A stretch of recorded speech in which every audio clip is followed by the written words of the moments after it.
Good evening, friends. Speaker for the day, Mr. Rishi Nanda. Today's webinar or the web talk, what Udan Saluters is hosting, the leadership lessons from Ramayana. As we all know, Ramayana and the Lord Ram holds a very big significance in part of each Indian. There are lots of things to be learned from Ramayana. So without taking much of the time, now I'll proceed to introduce the speaker for the day, Mr. Rishi Nanda. And I'm very sure today's session is going to be a very interactive one, as usual, what Mr. Nanda does.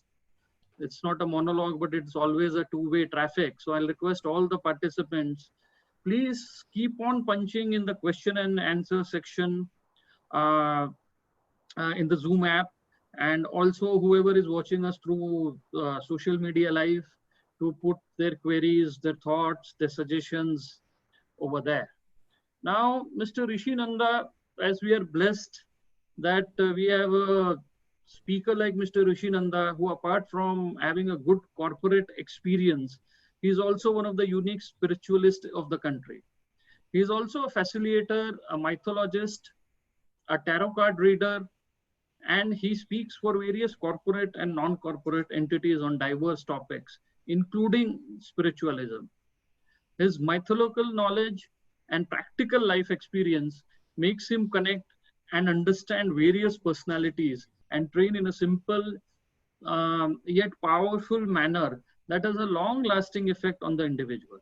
Till now, he would have held around more than 500 sessions across more than 50 cities, more than 20,000 participants, 25 different categories of industries, more than 100 organizations.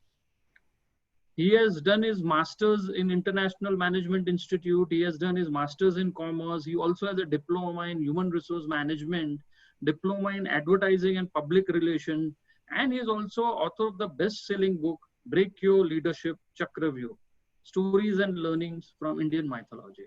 Mr. Nanda, I welcome you today, and I also thank you that you have agreed to come and speak to our audience and to the public at large. So now it's all yours, and it is for you to take it forward. Thank you, sir. Thank you so much again, and thank you, for members for joining and those who will be watching this video. Thank you so much. Rishikesh sir ne kaha, thank you for joining and speaking, on Ramayana. To be honest, before I start, I would genuinely like to, with full humbleness and gratitude, I would like to thank the Almighty Lord Rama himself for giving me this opportunity to speak about. I don't think so कि जैसे I stand anywhere, उनके कदमों की धूल भी नहीं है, मैं तो हूँ, और फिर भी मुझे मौका मिल रहा है और कुछ लोग सुनने भी आए हैं. So I really feel blessed with that opportunity itself only. मुझे जब भी कोई भी मौका मिलता है जहाँ पे मैं किसी भी कोई भी भगवान देवी देवता के बारे में बात करने के लिए को बुलाता है, मैं हमेशा I try to adjust my entire schedule so that I can speak, because उसमें मुझे लगता है कि वो एक भगवान का आशीर्वाद है, माँ सरस्वती का आशीर्वाद है कि मुझे वो मौका मिल रहा है बात करने का. So sir first please don't thank me, it's I feel really embarrassed. So it's all about the almighty, it's all about lord Rama that we are going to speak about. So let's start from here. Okay, we'll keep so ये आज का जो session है, हमने उसको थोड़ा एक अलग डिजाइन भी किया है. We have kept it crisp, we have kept it very concise, but हमने पूरी फ्लो ऑफ स्टोरी को ध्यान में रखते हुए यहाँ पे जो हम लर्निंग्स अगर आप रामायण में देखेंगे तो अनगिनत है. मुझे नहीं लगता कि किसी मेरे जैसे व्यक्ति का एक जीवन भी क्या कहते हैं, मैं वो लर्निंग शायद डिकोड कर पाऊँ या समझ पाऊँ. कई जन्म लगते हैं, तो मुझे ऐसे कभी कभी लगता है कि कई जन्मों का शायद आशीर्वाद है कि अब जाके को थोड़ी लर्निंग समझ में आती है, जो सीखी है समझी है मेरे एल्डर्स से, रिलेटिव से, फैमिली फ्रेंड से, किताबों से, सबसे, वही अब मैं आपको प्रेजेंट करने जा रहा हूँ. First thing before I start, because it's all about Ramayana, it's all about lord Rama. अगर आपको मेरी कोई भी बात अच्छी लगी, अगर आपको मेरे कोई भी लर्निंग अच्छी लगी जो हमने शेयर की, उसका पूरा श्रेय, उसका पूरा क्रेडिट हमारे गुरुओं को जाता है, वाल्मीकि जी को जाता है या तुलसीदास जी को जाता है, या जितने भी लोगों ने उनके पोसेशंस लिए, जो भी महर्षि, उन सबको क्रेडिट जाता है. Fortunately I could become the face and voice for just coming 1 hour, but ये सब उनकी मेहनत है, जो उन्होंने इतनी ब्यूटीफुली वो बुक्स लिखी है, इतनी ब्यूटीफुली वो इंटरप्रिटेशंस लिखी है, इतनी ब्यूटीफुली वो लर्निंग शेयर की है. इन केस अगर आपको कोई लर्निंग अच्छी नहीं लगती है, अगर आपको लगता है कि ये गलत वे में कह दिया है, तो वो गलती का जो उसका क्रेडिट मैं लेना चाहूंगा कि मुझसे गलती हुई है. But stand alone the books are beautiful, the stand alone the books are full of learning, and there is nothing wrong with the books और learning. So in case anything goes wrong, I will take to take that credit. So on this note, let's start the learnings from Ramayana. अब पहले हम लोग समझने से पहले, रामायण के बारे में बात करने से पहले हमको एक और चीज देखनी है कि इसका सिग्निफिकेंस क्या है, हमारे एपिक्स का सिग्निफिकेंस क्या है. Why should we learn from our epics? Why should we learn from our Sanatan Dharma? Why should we learn from our ancient Indian history, or popularly called as Indian mythology? जो आपको कहना है आप उसे कह सकते हैं, बट उसका सिग्निफिकेंस क्या है, इंपॉर्टेंस क्या है? क्योंकि ऐसा मेरा मानना है, जब भी हम कोई भी चीज करते हैं लाइफ में, कोई भी चीज पढ़ने के लिए स्पेशली करते हैं, सीखने के लिए करते हैं, उसका ऑब्जेक्टिव क्लियर होना चाहिए कि why should I learn from the epics? Lot of people across India, usually check with me, जब उनको पता चलता है, when I travel, when I interact with them, जिनको नहीं पता होता है हमारा काम क्या है, तो मुझे पूछते हैं कि ऋषि सच्ची में ये तुम्हारा काम है? मैंने हाँ, ये हमारा काम है. बोलते आज की डेट में भी ये बुक्स का क्या पर्पस है, इस पे कुछ सीखने को मिलता है जो आज की डेट में रेलिवेंट है. सो it's that question itself is so amazing. And it's out of inquisitiveness. They're not demeaning the books, but they're just trying to be out of inquisitiveness. And I usually share a lot of answers, and a lot of discussion happens over with them. But अभी हाल ही में मैंने एक session attend किया था, और जहाँ पे मुझे ये बहुत ब्यूटीफुल स्ट्रक्चर वे में समझ में आया कि what is the significance of our epics. अब क्या होता है कि दुनिया में ओके 4 प्रकार के लोग होते हैं. एक जो एजुकेटेड होते हैं, okay, but they are educated on paper, they are not intelligent, they don't know what to do with the education. Second, intelligent people, they will apply their brains, but it will be within the boundaries. Okay, so they are not wise. They could be because of lack of experience, or because of a lack of further implementation with their own imagination. So they are not wise. They don't know कब चुप बैठना चाहिए, कब क्या करना चाहिए. उनको जितना बोला गया उतना वो करेंगे, थोड़ा बहुत काइजन थ्योरी अप्लाई करके थोड़ा इंप्रूवमेंट कर देंगे. फिर आते हैं wise. Now these wise people, okay, they've got a lot of knowledge, but their consciousness is not fully what do you call, they don't have full consciousness, so therefore they're not enlightened. Last are enlightened. And enlightened would be Lord Rama, enlightened would be Lord Krishna, enlightened would be Lord Mahavir, would be Lord Buddha, and there are so many such beautiful gods, deities that we have in our books. So what happens is, मुझको क्या चाहिए जिंदगी में? मुझको चाहिए है कि wisdom मिले, knowledge मिले. How can I handle my life? How can I handle my senses? How can I control my senses? And how can I interact with people around me? And how can I handle them also? That basically requires a lot of enlightenment, where I have got full control over my senses. Till the time I don't read these books, it could be Vishnu Puran, Shiv Puran, Bhagavatam, Ramayana, Mahabharata, Bhagavad Gita, about the life of Lord Buddha, about the life of Lord Mahavir. जब तक मैं सब किताबें नहीं पढ़ूंगा, मुझे पता ही नहीं चलेगा कि enlightened लोग करते क्या है, कैसे उनको enlightenment मिली है. So these books have beautifully captured the do's and don'ts of life. Correct? Second thing मैं हमेशा कहता हूँ कि अभी जैसे हमें जिंदगी मिली है, ठीक है, तो हमें जब जिंदगी मिली है तो we are really blessed, we are really lucky कि हम लोग को कई सारी किताबें भी मिली हैं. It could be Rigveda, Samaveda, Atharvaveda या Yajurveda, it could be Mahabharat और रामायण, जिसके अंदर हमको बताया गया कि जिंदगी को जीते कैसे है. Ramayan is one of those epics. Now second is, Ramayan को हम हमेशा इतिहास कहते हैं, महाभारत को इतिहास कहते हैं. Correct? Puranas could be stories, it could be collated stories of couple of gods, deities and all, but इन दोनों को हम specifically इतिहास कहते हैं. The reason is कि there is someone who has witnessed it. So there is Valmiki, sage Valmiki, who has witnessed कि रामायण हुई थी, मैं था और ये ऐसा ही हुआ था. करेक्ट। तो वहां पे वाल्मीकि जी कहेंगे कि मैंने देखा है रामायण होते हुए। और कई सारे हमको यहाँ पे पूरे वर्ल्ड में हमको कई सारे ऐसी जगह मिलती है जहाँ पे हमको यकीन होता है जाके देखे कि हाँ ओके यहाँ पे लॉर्ड रामा रहे होंगे, ट्रैवल किया होगा या कुछ होएगा। सो ये इतिहास है। Correct. Now coming to the significance of lord Rama. तो ये तो हुआ एपिक्स का। अब आते हैं लॉर्ड रामा पे। Okay, what is the significance of lord Rama? I hope all can hear me because I just received a comment, voice is लो।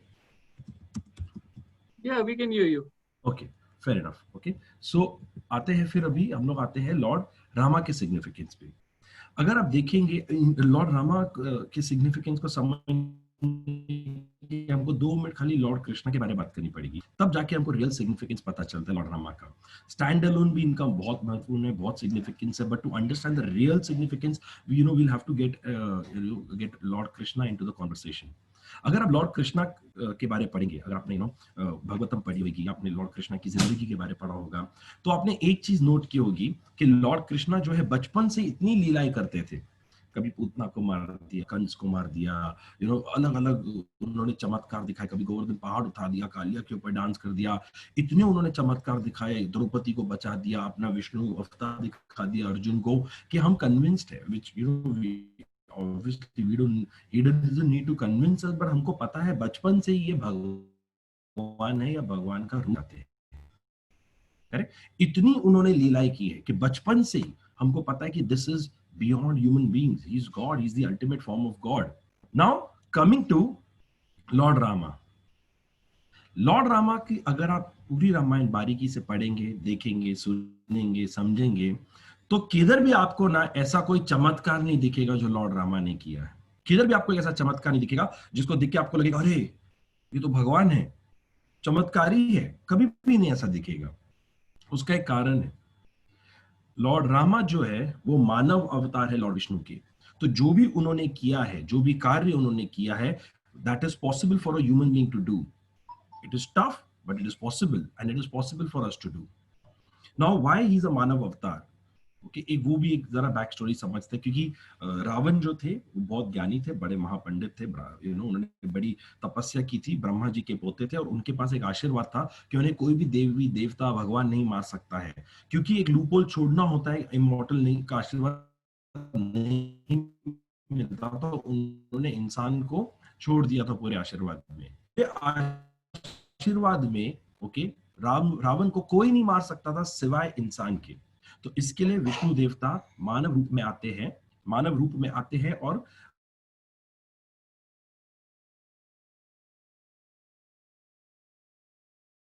राम जी बनकर आके अंदर जाते हैं। उस वक्त वहां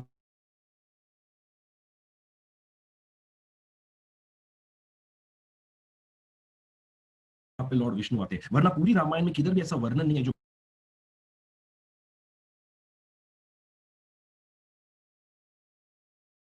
विष्णु में ही भगवान है। इनफैक्ट एक कॉन्वर्सेशन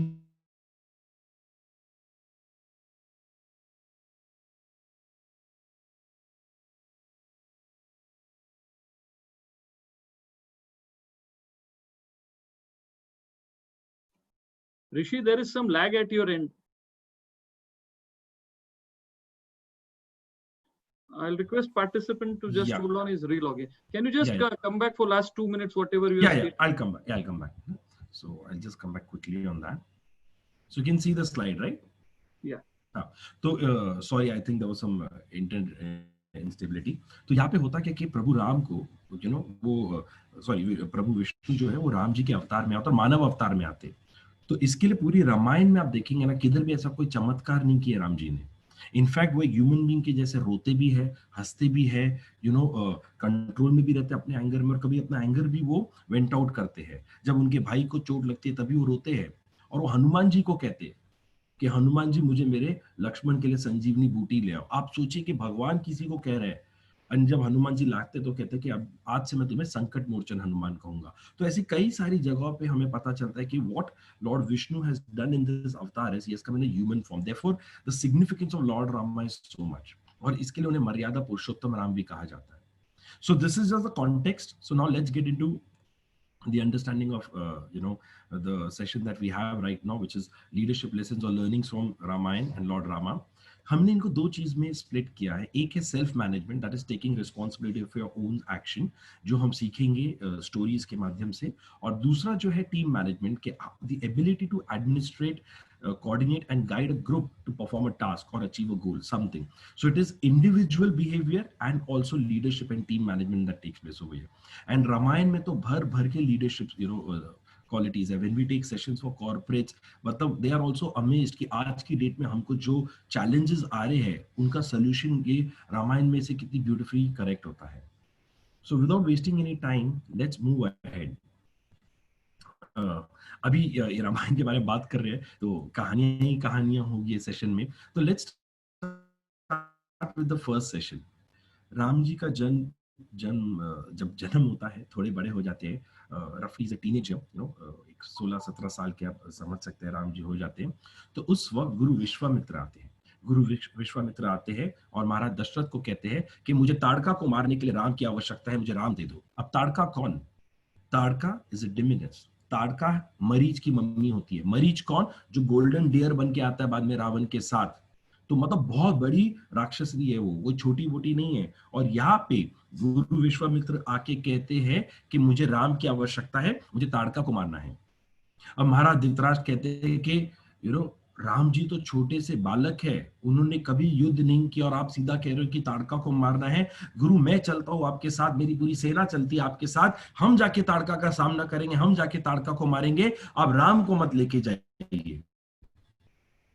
गुरु विश्वामित्र कहते हैं दशरथ महाराज मुझे सिर्फ और सिर्फ राम की आवश्यकता है, तुम राम दे सकते हो तो दे दो वरना मैं चला। अब दशरथ महाराज भी एक डिलेमा में आ गए कि अब ये कैसा हो गया कि गुरु ने कुछ मांगा और मैं दे नहीं रहा हूं। और दशरथ महाराज की कोर्ट में एक और गुरु होते हैं, गुरु वशिष्ठ। वो कहते हैं दशरथ महाराज को, जो उनके कुल गुरु होते हैं, वो कहते हैं दशरथ महाराज को कि देखिए अंत में तो महाराज आप ही डिसाइड करेंगे आपने करना क्या है, पर एक चीज आप जरा गौर कीजिए कि गुरु विश्वामित्र बहुत बड़े योद्धा रह चुके हैं, उन्होंने बड़े बड़े राक्षसों का खुद वध किया है। मुझे लगता है कि जब हम राम को उनके साथ भेजेंगे तो राम को शस्त्र अस्त्र की विद्या देंगे और ऐसा उन्हें योद्धा बनाएंगे कि उसे कोई भी नहीं हरा पाएगा। और गुरु विश्वामित्र से अच्छा कोई गुरु तो राम के लिए हमें मिल ही नहीं सकता है। और गुरुदेव खुद आए हैं, तो आप विचार कीजिए। जब गुरु वशिष्ठ ये कहते हैं दशरथ महाराज को, तब दशरथ महाराज एग्री करते हैं और डिसाइड करते हैं कि मैं राम को भेजता हूं। करेक्ट।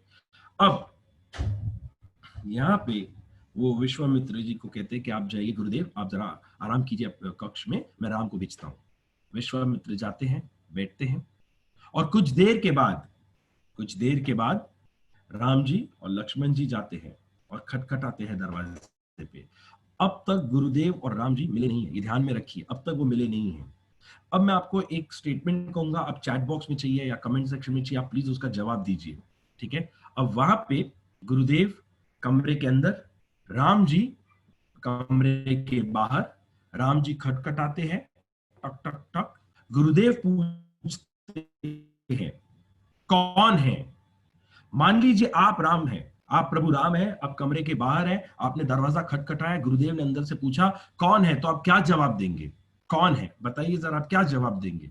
कोई अगर आपसे पूछता है आप कौन हो तो आप क्या बताएंगे?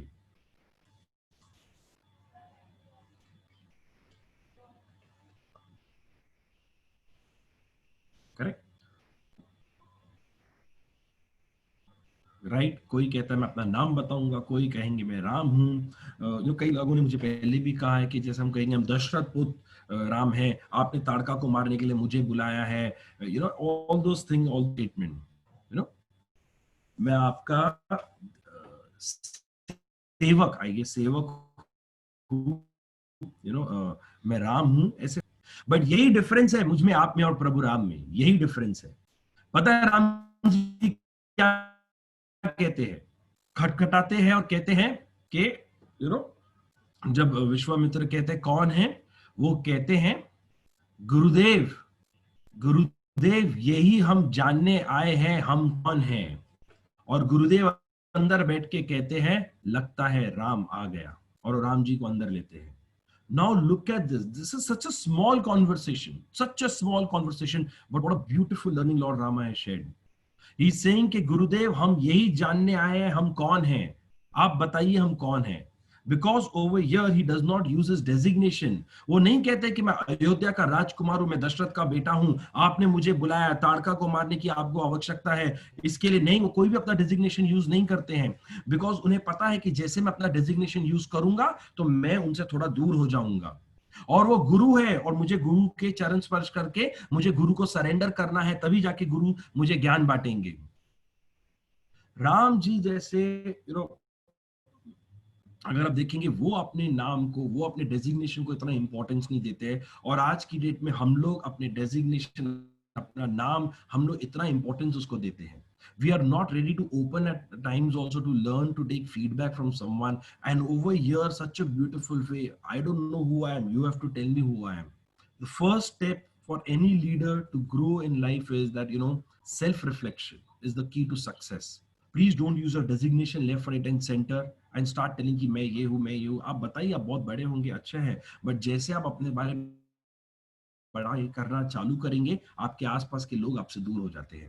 आपको नजदीकियां बढ़ानी है, आपको उनसे दूरियां बढ़ानी है, वो आप डिसाइड करते हैं। इसके लिए कहावत होती है ना, कई बार आपके घर में भी होती होगी, तो अगर जो भी हो तुम घर के बाहर हो, घर के अंदर तुम मेरे बेटे या मेरे पति या मेरे भाई हो, जो भी तुम घर के बाहर, वो सर पे नहीं लेके आना घर के अंदर, जो है घर के बाहर। Same goes, when you are at interacting with people, don't try to use your designation at times. जब कोई पूछता भी है तो बता दीजिए, in a humble way, but don't try to show off. Correct? So on this note, we'll move ahead. So let's be open, to receive information, to receive learning and share learning so that we can all grow together. चलिए, किधर भी कोई question आएगा आप comment box में chat करके पूछ सकते हैं। Anything you can keep on commenting also in chat, giving us feedback regularly. Now let's move ahead. अब यहाँ पे होता क्या, ये बड़ा ही इंटरेस्टिंग होता है। राम जी बड़े होते हैं, सीता मैया का आती है, और बाद में I am sure you all are aware के बाद में कई कई माता जो है वो 2 बूंद मांगती है महाराज दशरथ से। महाराज दशरथ को कहते हैं कि मुझे भरत को राजा बनाना है और आपको राम को 14 साल के लिए वनवास भेजना है। जैसे राम जी तैयार हो जाते हैं वनवास जाने के लिए, तो उनकी अर्धांगिनी सीता मैया कहती है कि मैं भी चलूंगी, आप मेरे पति हो, जिस हाल में आप रहोगे उस हाल में मैं रहूंगी। लक्ष्मण भी कहता है कि मैं भी आपकी सेवा करने के लिए चलूंगा। तो ये लोग तीनों फिर अयोध्या छोड़ के जाते हैं। और वहां पे जब जाते हैं तो वहां पे उनको नदी पार करनी होती है, एक पार से दूसरे पार में जाना होता है। करेक्ट? और वहां पे एक बोटमैन होता है, उनका नाम केवट होता है। और वो केवट उनको जाके कहता है कि प्रभु राम, अगर आप बुरा नहीं मानेंगे तो क्या मैं आपके पैर धो सकता हूं, क्योंकि मैं नहीं चाहता कि आपके कदमों की धूल मेरी नाव पे पड़े। वहां पे सब हैरान, ये कैसा रिक्वेस्ट है, मतलब प्रभु के चरणों की धूल हमारे घर पे आए, जिंदगी संवर जाए, जन्मों जन्मों का हमें आशीर्वाद मिले, और यहाँ पे ये कह रहा है कि मेरे को आपके पैर धोने हैं, कि ये जो धूल है वो मैं अपने बोट पे नहीं लेके जाना चाहता हूँ। तो राम जी कहते हैं कि ठीक है। तो ये लोग तीनों बैठ जाते हैं, तो केवट कहते हैं कि मुझे सिर्फ आपके पैर धोने, मुझे लक्ष्मण जी और सीता मैया के पैरों की धूल चलेगी, आपके पैरों की धूल नहीं चाहिए। ये और थोड़ा कंफ्यूजिंग हो गया, मतलब ठीक है धो लो। वो बड़े प्यार से उनके ना पैर धोते हैं, साफ करते हैं, सब कुछ करते हैं, और बड़ी वहाँ पे ऐसे फूलों के जैसे एक रोड बनाते हैं और इंश्योर करते हैं कि राम जी आराम से आके बोट में बैठे। तब राम जी उनको पूछते हैं कि सिर्फ समझने के लिए, जानने के लिए आपने ऐसा क्यों किया, कि आपने सिर्फ मेरे ही पैर धोए और मुझे कहा कि मैं, आप नहीं चाहते कि मेरे कदमों की धूल आपके नाव पे आए, ऐसा क्यों? वो कहता है कि प्रभु मैं बहुत ही गरीब आदमी हूँ, मैं बहुत ही गरीब आदमी हूँ, और मैंने सुना था आप जब ताड़का को मारने जा रहे थे तो बीच में गुरु विश्वामित्र आपको लेके गए थे कुटिया में, और वहां पे उस कुटिया में एक पत्थर था, उस पत्थर पे गुरु ने आपको कहा अपने पैरों की धूल रखिए, और वो जो पत्थर था एक औरत में ट्रांसफॉर्म हुआ जो अहिल्या माँ थी। तो आपके चरणों की धूल की ऐसे एक पत्थर जो है वो एक औरत में ट्रांसफॉर्म हो गया। मेरी नाव में कई जगहों पे पत्थर है, अगर आपके कदमों की धूल पड़ेगी तो वो सब अगर औरतें बन गई तो मैं उनका ख्याल नहीं रख सकता प्रभु, इसके लिए मैंने आपको रिक्वेस्ट किया, मैं आपके पैरों की धूल छोड़ना साफ करना चाहता हूँ। नाउ ओवर हियर, ओके, अभी राम जी बड़े खुश होते हैं, बोलते हैं अरे कितना भोला आदमी है लोग, तो सब लोग मुस्कुराते हैं, सब चलते हैं। चलो अब बोट वो एंड पे पहुंच जाती है। अब राम जी कहते हैं उन्हें कुछ देना चाहते थे कि ये लोग आप हमें नदी के इस पार लेके आए, तो उन्हें कुछ देना चाहते थे रिटर्न में। तो वो लेने से मना कर देते। तो प्रभु राम कहते हैं, अरे मैं दिल से दे रहा हूँ, मैं देना चाहता हूँ, तुमने हमारी सेवा की है, प्लीज आप इसको एक्सेप्ट कीजिए। वो कहते हैं, नहीं प्रभु, मैं आपसे नहीं ले सकता हूँ। तो प्रभु राम पूछते हैं, क्यों? क्यों नहीं ले सकते आप? बोलते, क्योंकि मैं हमारी बिरादरी के लोगों से नहीं लेता हूँ। अब प्रभु राम हैरान, बिरादरी के लोग, मतलब लक्ष्मण भी देख रहे हैं ये हो क्या रहा है।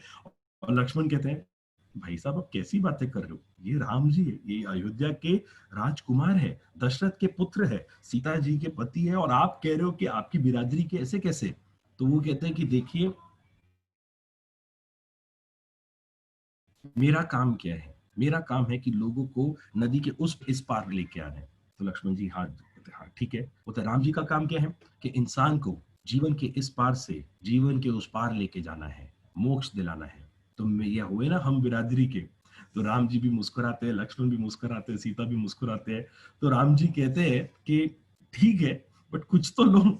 क्या दोगे तुम? बताओ क्या क्या, मैं क्या तुम्हें दूं?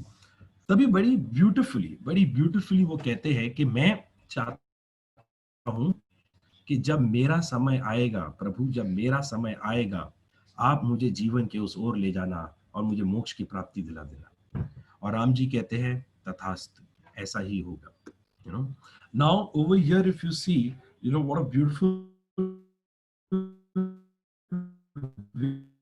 way over here when the boatman told Lord that, what do you want? And Lord Rama, and the boatman said, you give me liberation and I'm more than happy. Now, if you look at human beings, we are so, specific to our requirement. A lot of times, a lot of time people pray, कि हमको ये चाहिए, we need this in life, we need that in life. My grandfather told me, and I'm sure, you must be doing it, and your grandparents would have also shared this knowledge with you.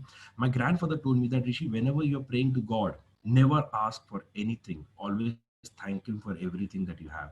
Because you'll never get everything, but there will never be a phase in your life that you have nothing. You'll have something or the other. Try to observe what you have in life and always thank God for that. And second thing, if you look from it, uh, from learning perspective, मुझे एक learning experience बड़ी अच्छी लगी थी जो मैं share करना चाहूँगा. So I thought that, it's nice, ask as per the capacity, ask as per the giver's capacity and not as per your requirement.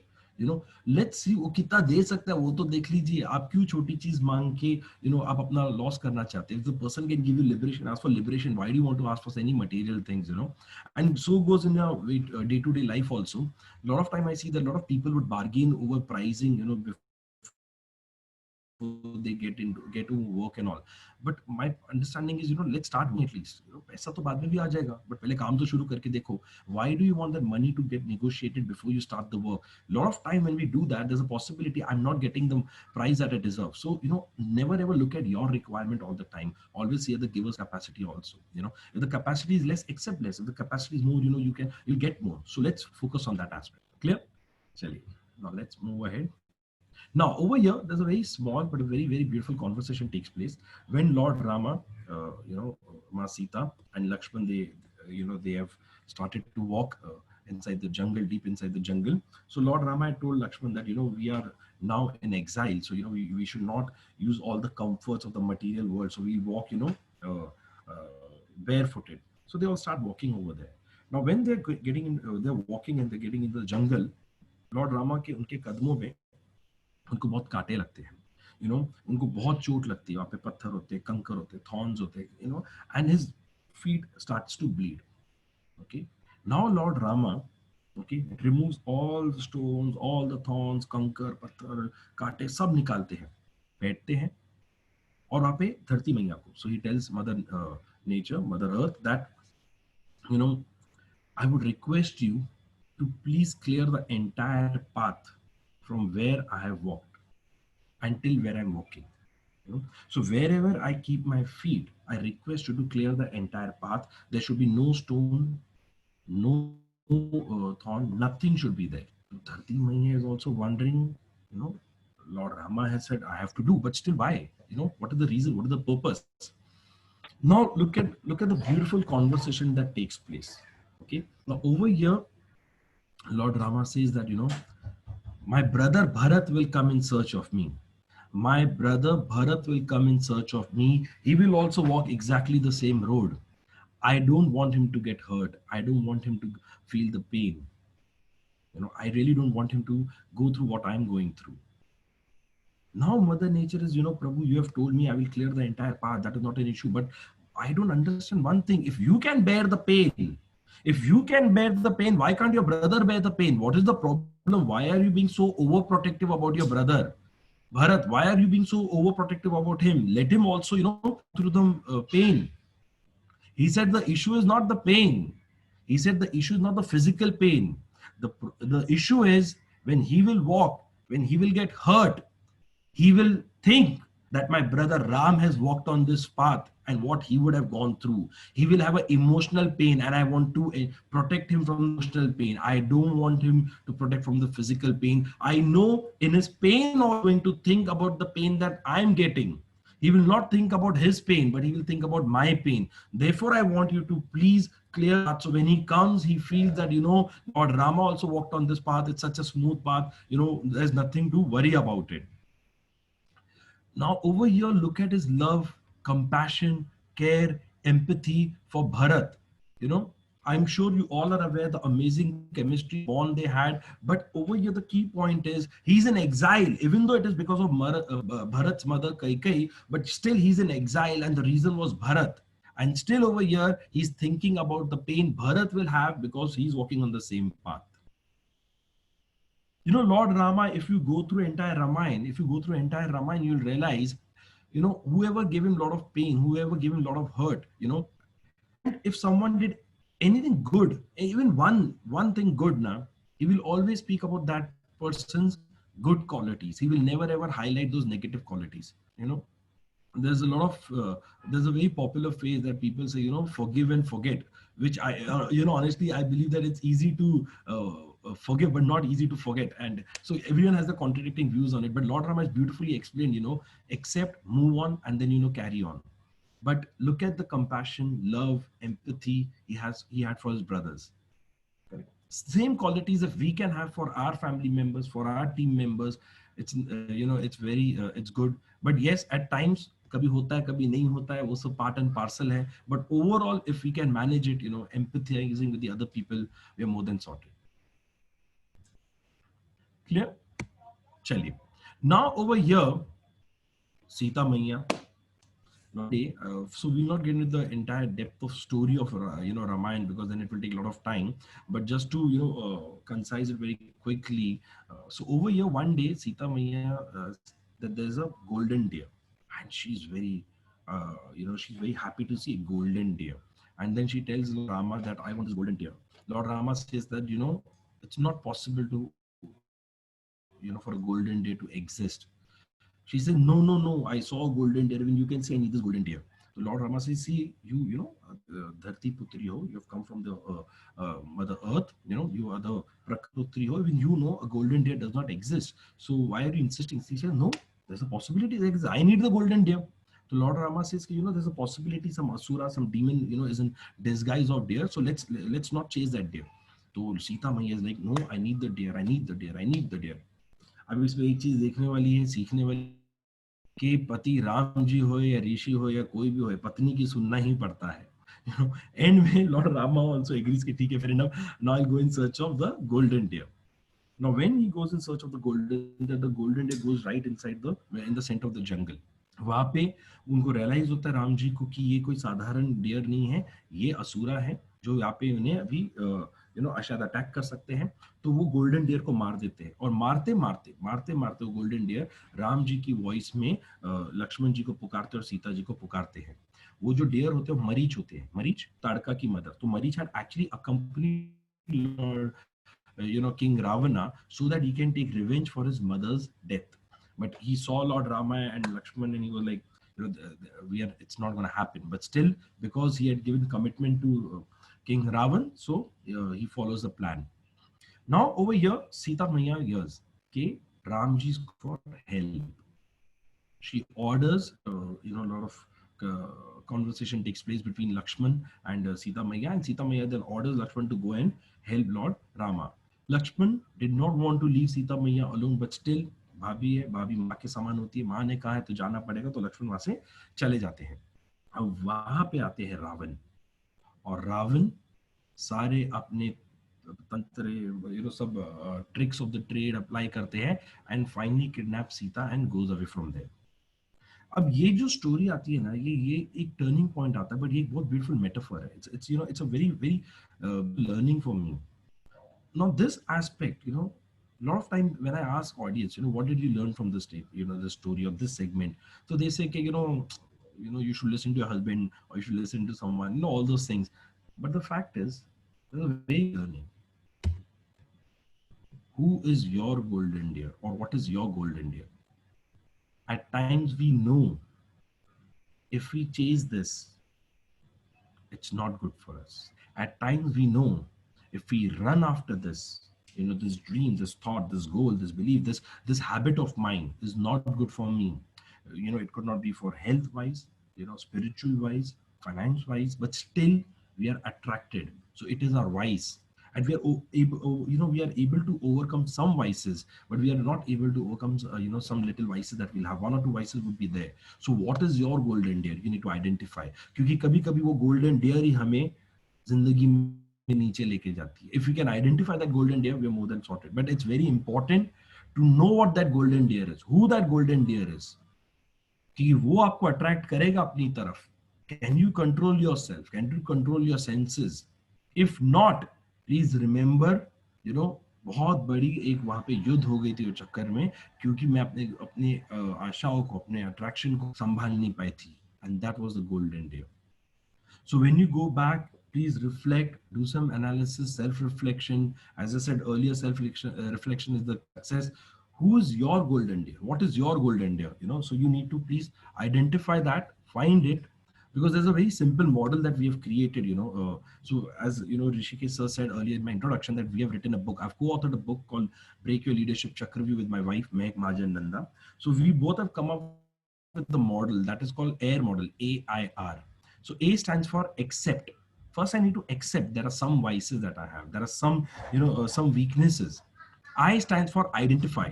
I need to identify those vices. I need to be honest to myself, because if I'm not honest to myself, how will I grow in life? R stands for rectifying. Then I need to rectify. I need to take measures so that I do not, give into it. I can convert my weakness into my strength, or at least have a self-defense mechanism so that the weakness does not exploit me, or the world does not exploit me. So that is how you handle your golden deer. AIR. Accept, identify, rectify. Clear? Good till here? Okay. Chaliye. I hope I'm audible, because Dilip sir has said that I'm not. Now, Sita Maiya has got kidnapped.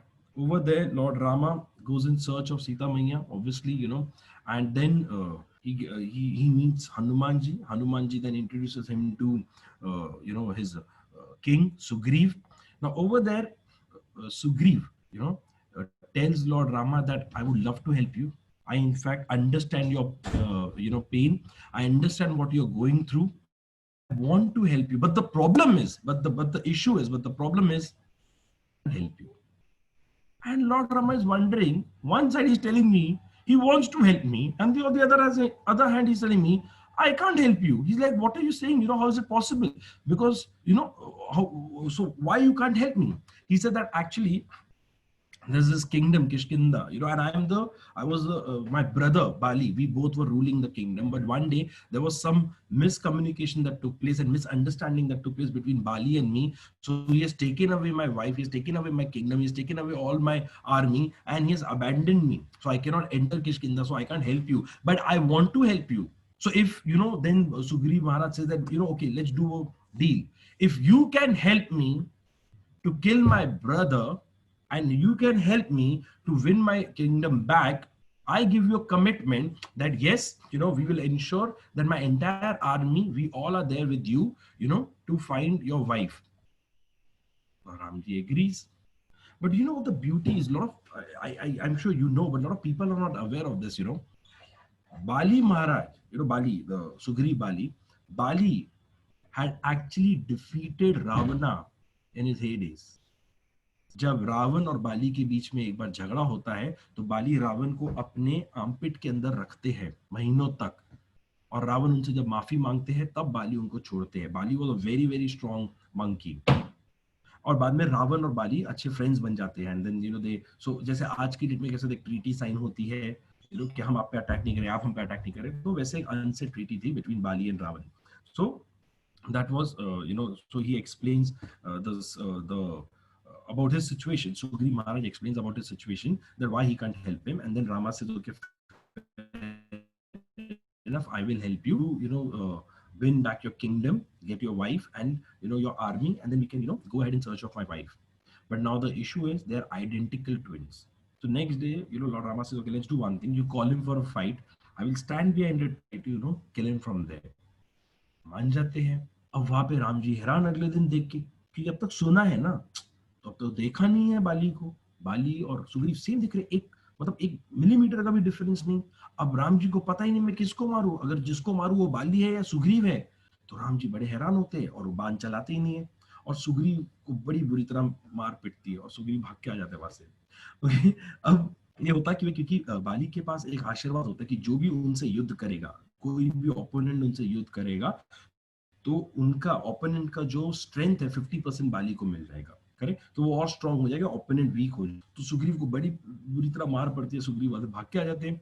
फिर सुग्रीव अगले दिन कहते हैं, बाद में कहते हैं राम जी को, प्रभु आपने तो कहा था आप मारोगे, बट मैं मार खा के आ गया, ये क्या हुआ? तो राम जी कहते देखो दुविधा में पड़ गया था, क्षमा करना, मैं पहचान ही नहीं पाया बाली कौन है सुग्रीव कौन है, तो मैं क्या करता, मैं तुम्हें मारता उससे मारता, मुझे पता ही नहीं था। तो सुग्रीव भी मानता, ये बात तो है, ये तो आप कह रहे हो प्रभु। तो फिर उन लोग ब्रेनस्टॉर्मिंग करते हैं और एक आइडिया निकलता है कि सुग्रीव को माला पहनाई जाएगी, ओके, और सुग्रीव फिर जाएंगे युद्ध करने के लिए। तो जब सुग्रीव थोड़े ठीक ठाक होते हैं, फिर जाते वापस बाली के पास और कहते हैं कि आओ युद्ध करते हैं, और माला वाला पहन के। अब बाली भी हैरान कि कोई युद्ध करने आया है, सज धज के क्यों आया, माला वाला पहन के आया। तो बाली और सुग्रीव युद्ध आरंभ करते हैं। अब प्रभु राम पेड़ के पीछे खड़े होते हैं और वहां से एरो चलाते हैं और बाली का वध करते हैं।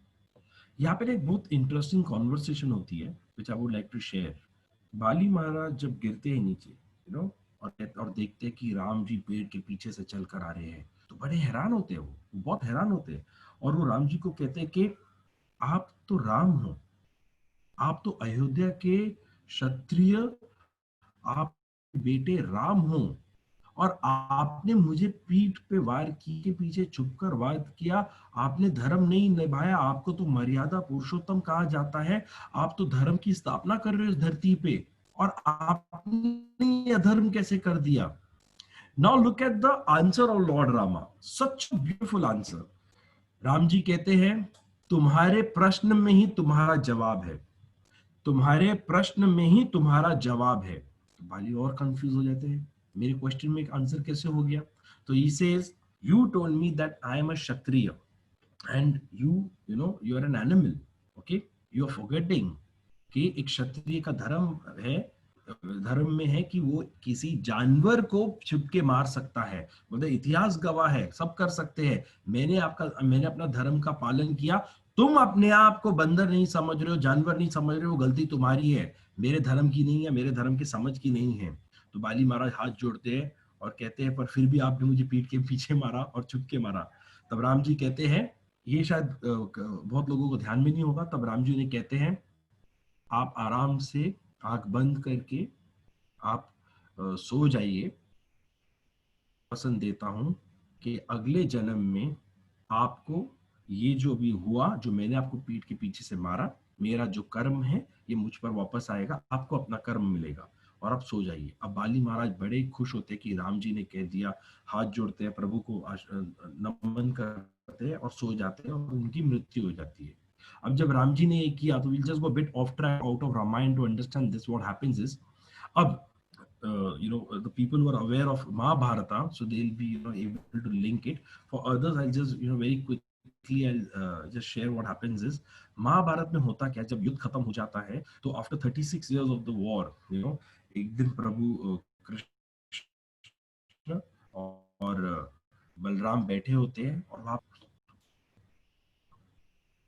ओके, और उस वक्त बलराम कहते हैं कृष्ण कृष्ण को कि लगता है आज सुनामी आने वाली है, कि आज सब कुछ भस्म होने वाला है, लगता है कि आज माँ गांधारी ने जो तुम्हें श्राप दिया था कि जिस तरह के हस्तिनापुर उनके सामने बर्बाद हुआ है, आज द्वारका भी डूब जाएगी, लगता है आज ये होने वाला है। वैसे ही बलराम भगवान बैठते योग माया में अपने शरीर को छोड़ के बैकुंठ जाते हैं, और कृष्ण भगवान बैठे होते हैं, आंख बंद करते हैं, पेड़ के पीछे बैठते हैं और योग पोजीशन में बैठते हैं। वैसे ही उनको एक एरो आके उनके टो पे लगता है, और वो हंटर आके देखता है, उनको लगता है कि मैंने एक हिरन को मार दिया है, and the hunter is very happy that finally I have got hold of a deer, you know. And then he sees that, oh my God, it's not a deer, but it's my Almighty, it's my Lord, it's my God, it's Krishna who's lying there. He seeks forgiveness from Krishna and says, Krishna, please forgive me for what I've done. I was not aware of it, Prabhu. I thought it's a deer. Krishna says, you don't need to worry about it, Zara, Rishi, because there is this is some what karma, it is my karma. Sorry? Rishi, there is some lag. So can you just repeat for last 2 minutes again, if you don't Sure. mind, for the benefit of the audience? There is some lag. No. Definitely, I do. No problem. Now is it better? Yes. Is it better now? Yeah, it's better. Okay. Somewhat Fair better. enough. So what happens is, so over there, thank you.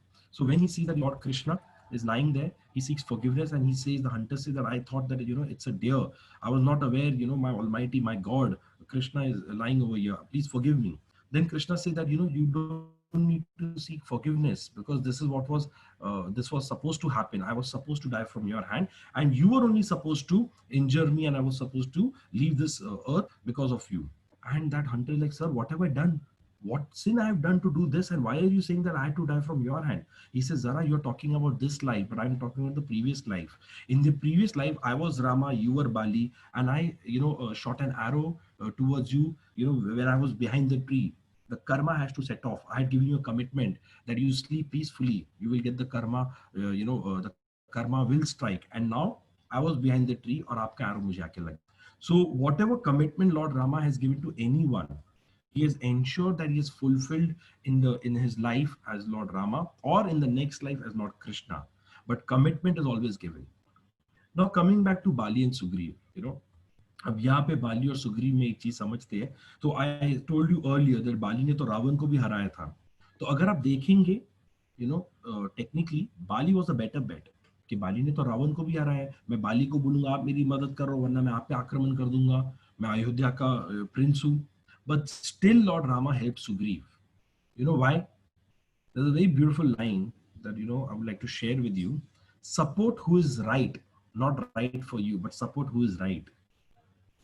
Support who is right, but not necessarily they are right for you. Because over here, Lord Rama understood that Sugriv, wife is also not there with him. और मुझसे अच्छा कौन समझ सकता है कि जब बीवी दूर चली जाती है, कोई लेके चला जाता है तो कैसा होता है. So I will support Sugriv because what Bali has done is ethically wrong, which I will not accept. And that is the reason he supports Sugriv over Bali over there. चलिए. So in our life also, a lot of times this dilemma will come. Whom should we support? So there's another, I would like to share Chanakya Niti. Chanakya Niti में कहा गया, especially when you're in an organization or you're taking decision for your business or, for your corporate, wherever you're working. Chanakya Niti said that whenever you're in a dilemma, what decision to take, please take a decision that is good for the organization. Whatever is good for the organization is good for you. Whatever is good for the organization is good for you. Don't think of yourself as an individual. Think of yourself as an organization, and you're more than important. Correct? Chaliye. Now, over here, finally, Sugriv ki sab puri sena दुनिया भर में जाते हैं, and they are all searching माँ Sita, and finally they come to know when they reach the end of Bharat, the India जहाँ पे end होता है, and then over there Jatayu के brother Sampati. So Jatayu was the one who was trying to protect माँ Sita from Ravan when Ravan was trying to kidnap माँ सीता. उनके brother Sampati उनको वानर को वहाँ पे कहते हैं कि मैंने देखा था रावण किसी औरत को लेके गया है, बट मैं नहीं जानता तो माँ सीता है, वरना मैं भी कोशिश करता. अब वहां पे सब दिखते लंका. अब लंका जाएंगे कैसे? बिकॉज ना एरोप्लेन है, ना बोट है, ना शिप है. How do we go on that side? It's a huge महासागर है. And then all are discussing. Then they all are discussing how do we go to Lanka, कैसे जाएंगे उस पार, क्या करना है, कौन जाएगा, and everyone starts, so typically in a motivation session क्या होता है ना कि जब वो talk खत्म होता है, then the manager will come and ask, okay, give me a commitment, who will do how much. So some people will start committing, I will do 1 crore, I'll do 2 crore, I'll do 3 crores, I'll do 4 crores, and everyone starts building up the energy, and everyone is giving a commitment. And the manager saying, नहीं 1 crore से कुछ नहीं होगा, अरे 2 crore से क्या होगा, अरे 3 crore से कुछ नहीं होगा, ब्रेक इवन भी नहीं होगा, रिटर्न ऑन इन्वेस्टमेंट भी नहीं आ रहा है, क्या बात कर रहे हैं, नहीं और चाहिए और चाहिए, because everyone is giving a commitment, I can jump 10 kilometers, 15 kilometers, all those things, and over there they all are listing what's happening, but it's not good enough. Then Jamwan calls Hanuman and he says that Hanuman, aap jaoge. And Hanuman ji is sitting like this. He's looking here and there. He had not given any commitment only. So there are typically some employees in a meeting who are sitting at them blank and they're wondering what is happening. Everyone is giving left, right, and center commitment. What commitment should I give? And they're looking in there. And then the manager pulls them up and says that you will do it. So Hanuman is typically that employee at that moment. He's like, how do? I don't know. I don't think so. I can jump that much. He said, no, you can do. What is wrong with you? Only you can do. And he's like, how do I do? You have to tell me what do I do. If you tell me I can do, I'll do, but I don't know how to do. He's like, see, when you were a kid, you were a very, notorious kid. तुम बहुत मस्ती करते थे. तुम इतनी मस्ती करते थे कि एक बार तुम्हें जब भूख लगी और तुम खिड़की पे खड़े थे, तुम्हें बाहर एक गोल्डन फ्रूट दिखा और तुमने अपनी खिड़की से छलांग लगा दी उस गोल्डन फ्रूट को खाने के लिए. और जैसे आपने उस खिड़की से छलांग लगाई गोल्डन फ्रूट को खाने के लिए, तुम्हें रियलाइज हो कि दूर तो ये फ्रूट है तुमसे दूर जाते जा रहा है, और तुम अपनी छलांग बढ़ाते गए. बचपने में ये समझ में नहीं आया कि वो गोल्डन फ्रूट नहीं था, वो फल नहीं था, वो सूर्य था. और तुमने अपना मुंह इतना खोला, सूर्य को अपने मुंह में ले लिया और वहां पे पूरा अंधेरा छा गया. फिर इंद्र देवता आए, इंद्र देवता ने थंडर बोल का इस्तेमाल किया, सूर्य आए, थोड़ा वहां पे कॉन्फ्लिक्ट हुआ, सब कुछ हुआ, और बाद में फिर सूर्य को तुमने मुंह से निकाला. बट तुम इतनी मस्ती करते थे कि सब देवी देवता थोड़े तुमसे परेशान हो गए थे. वहां पे जितने भी साधु संत थे, गुरु थे, तुमसे थोड़े परेशान हो गए थे. नटखट थे तुम, बहुत नटखट थे. तो उस वक्त वहां पे जितने गुरु थे उन्होंने तुम्हें एक श्राप दिया कि तुम ये सब अपनी शक्तियां भूल जाओगे जब तक तुम्हें कोई याद नहीं दिलाएगा. जब तक तुम्हें कोई याद नहीं दिलाएगा तुम अपनी शक्ति भूल जाओगे.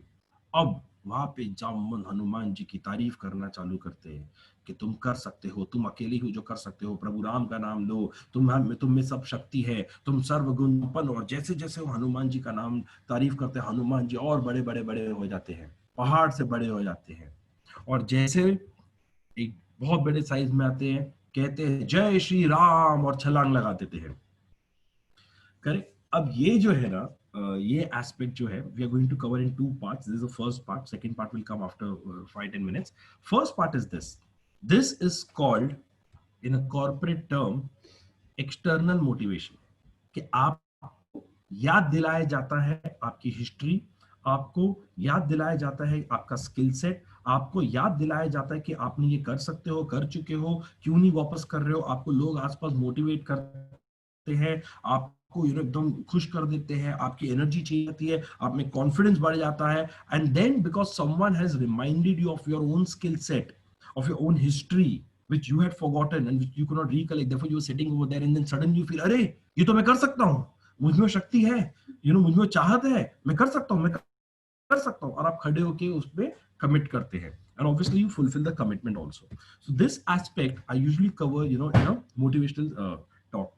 अब ये एक और रीजन ये होता है क्योंकि मुझे ना कई बार मोटिवेशनल सेशंस के लिए जब बुलाया जाता है तो मुझे पूछते हैं लोग, जो HR वाले होते हैं स्पेसिफिकली, कि ऋषि मोटिवेशन सेशन का क्या पर्पस है, 2-3 घंटे के टॉक में क्या होता है. मेरा देखिए सर, मैं जामवन बन जाऊंगा, आपको आपका हनुमान दिला दूंगा, मैं हनुमान जी को याद दिला दूंगा, आपके एम्प्लॉइज को याद दिला दूंगा, उनका स्किल सेट कितना है, वो क्या कर सकते हैं, उनमें कितनी क्षमता है, उनमें एनर्जी ले आऊंगा, और बाद में छलांग. सर मैं इतना आपको करके दे सकता हूँ क्योंकि हनुमान जी को भी कोई तो चाहिए था याद दिलाने के लिए कि वो कर सकते हैं. सर मैं वो याद दिला दूंगा.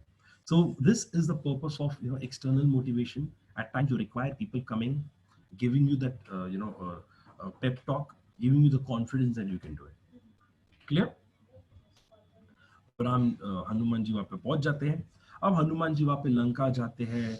आई एम श्योर फिर आपको पता होगा लंका में जब जाते हैं वहां पे रावण उनको पकड़ लेते हैं। जब वो सीता मैया को, सॉरी, हनुमान जी पहले सीता मैया को रिंग देते हैं और याद दिलाते हैं कि मैं सॉरी बताते हैं कि मेरे को राम जी ने ही भेजा है, और राम जी आके यहाँ पे अभी उनको बचा लेंगे। फिर हनुमान जी सोचते हैं कि मैं वापस राम जी के पास जाने से पहले एक बार लंका को ठीक से देख लेता हूँ, कौन कौन किधर छुपा है, कैसे बैठे, क्या सिक्योरिटी, सब कुछ है। और वहां पे वो देखते, सब कुछ देखते होते, ठीक है समझ तो गया हूँ।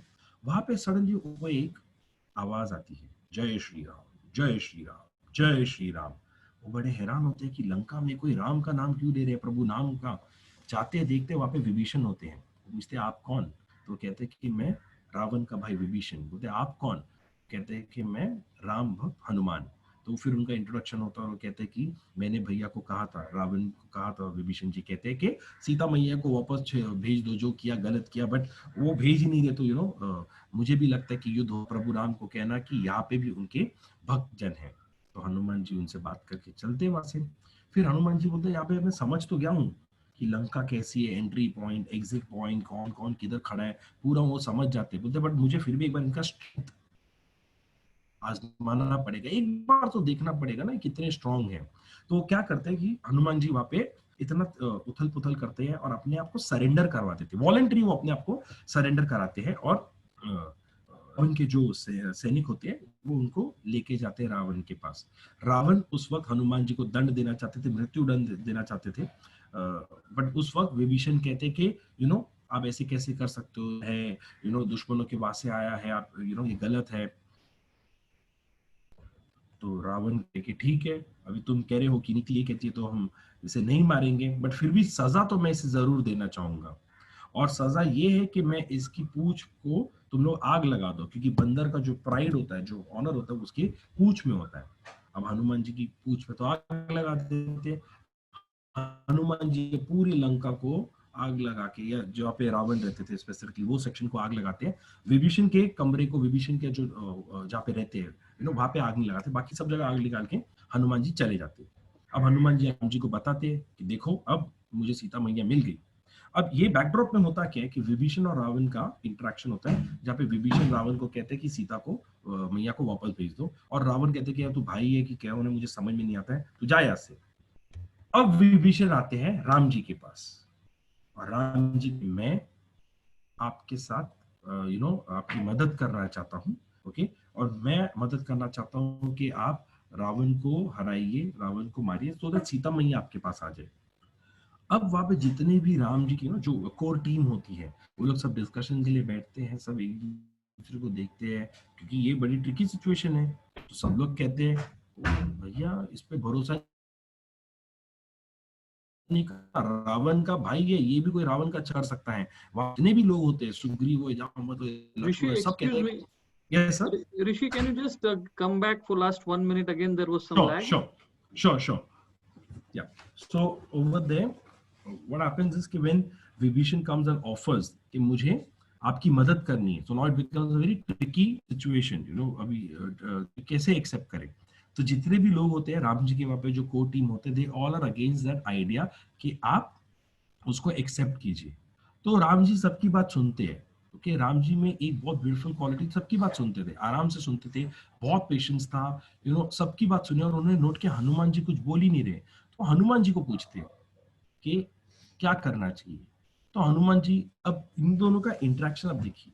राम जी कहते हैं कि हनुमान, आपने नहीं बताया कि मुझे क्या करना चाहिए। तो now let's look it from a manager and a subordinate, just look at this conversation from that aspect. प्रभु राम कह रहे हनुमान जी को कि हनुमान, आपने नहीं मुझे बताया मुझे क्या करना चाहिए। हनुमान जी कहते हैं प्रभु आपको क्या करना है वो तो आप ही जानो, आपको क्या करना है वो आप ही जानो। मैं सिर्फ इतना जान, जब मैं लंका में गया था, ये जय श्री राम कह रहे थे, जब मैं लंका में रावण ने मुझे पकड़ा था, इन्होंने कहा था कि ये नीति के खिलाफ है, इन्हें छोड़ दो। मुझे लगता है आप इन पे भरोसा कर सकते हैं, बट बाकी आपकी मर्जी, जैसा आप ठीक समझो। So over here, the manager is seeking feedback from the subordinate, and the subordinate is saying, I have full confidence in you. You decide what you want to do, but I'm just giving you my input, and this is my input. And then Ramji, discuss further with everyone, and then finally he says, okay, Vibhishan, आप हमारी team में आ जाओ। Honestly मैं जब ये story जब बताता हूँ या स्टोरी के पहले लोगों से पूछता हूँ कि राम जी ने किस पे भरोसा किया, तो सब लोग कहते हैं विभीषण पे भरोसा किया। क्यों किया? क्योंकि वो धर्म के साथ था, सीता मैया की सपोर्ट कर रहा था, रावण के खिलाफ था। बोला बट पॉसिबल ही नहीं है ना, आपका कॉम्पिटिटर आपके पास आके कहता है उनका सीईओ कि मेरे को ज्वाइन करना है, आपको क्या गारंटी वो इन्फॉर्मेशन लेना है कि देना है? यहाँ पे राम जी ने एक्चुअली जो भरोसा किया था, वो भरोसा किया था अपने टीम मेंबर पे, उन्होंने भरोसा किया था हनुमान पे। As a leader we also have to give them the platform to express, we have to give them the platform and the confidence that yes whatever you are saying we are listening। जब तब बात कर रहे थे राम जी ने उनको सुना, जो बात नहीं कर रहा था राम जी ने उनको भी पूछा।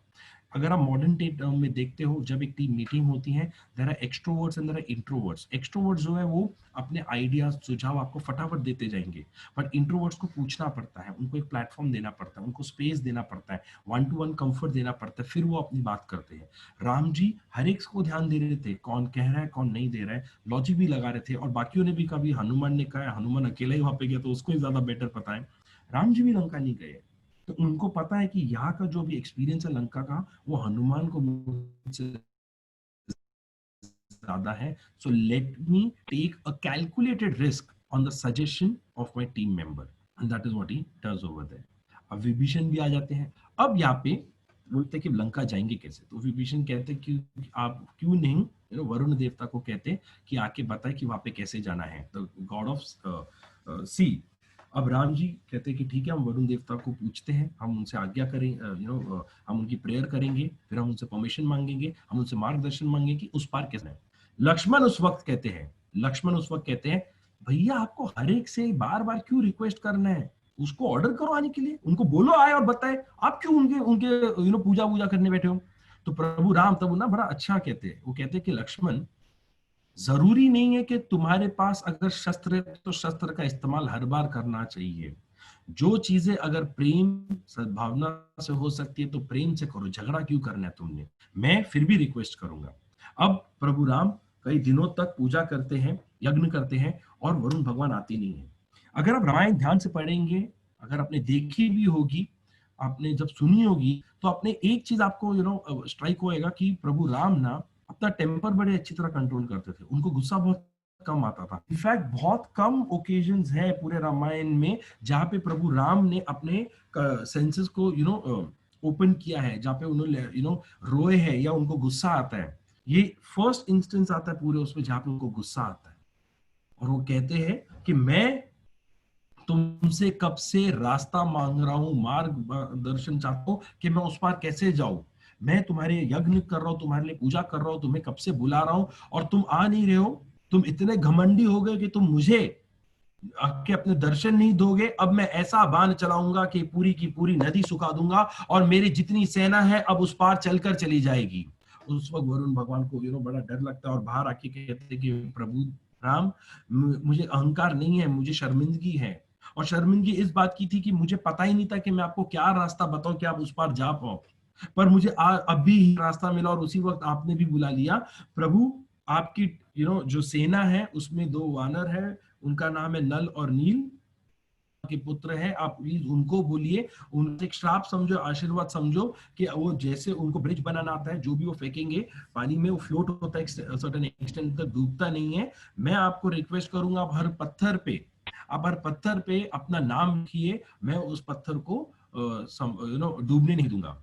अब यहाँ पे जितने भी वानर होते हैं सब चालू चालू हो जाते हैं, बड़े बड़े पत्थर उठाते हैं। हनुमान जी हर पत्थर पे लिखते हैं बड़े प्रेम से, जय श्री राम जय श्री राम जय श्री राम जय श्री राम। और ये सब बंदर बड़े बड़े पत्थर उठाते और फेंकते, जय श्री राम जय श्री राम जय श्री राम। और पूरी वॉर क्राई ऐसे लगती है और दूर दूर तक आवाज पहुंचती है, जय श्री राम जय श्री राम।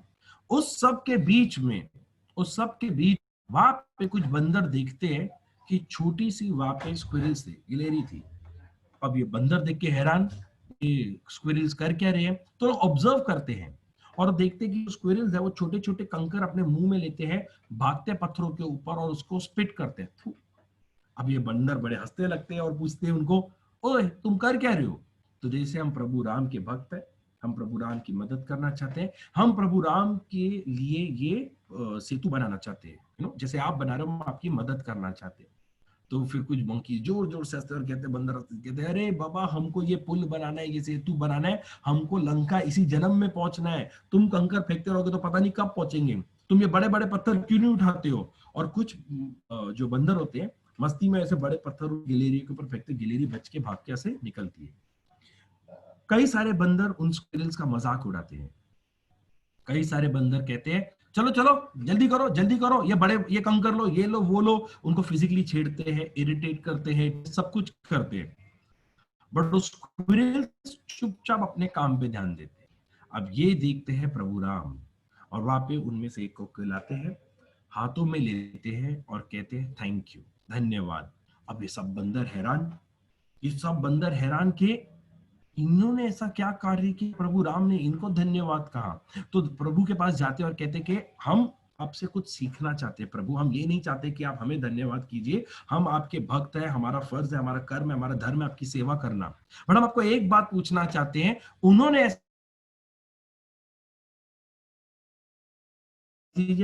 हमारी गलती किधर हो गई, हमारी गलती किधर हो गई। तो उस वक्त प्रभु राम कहते हैं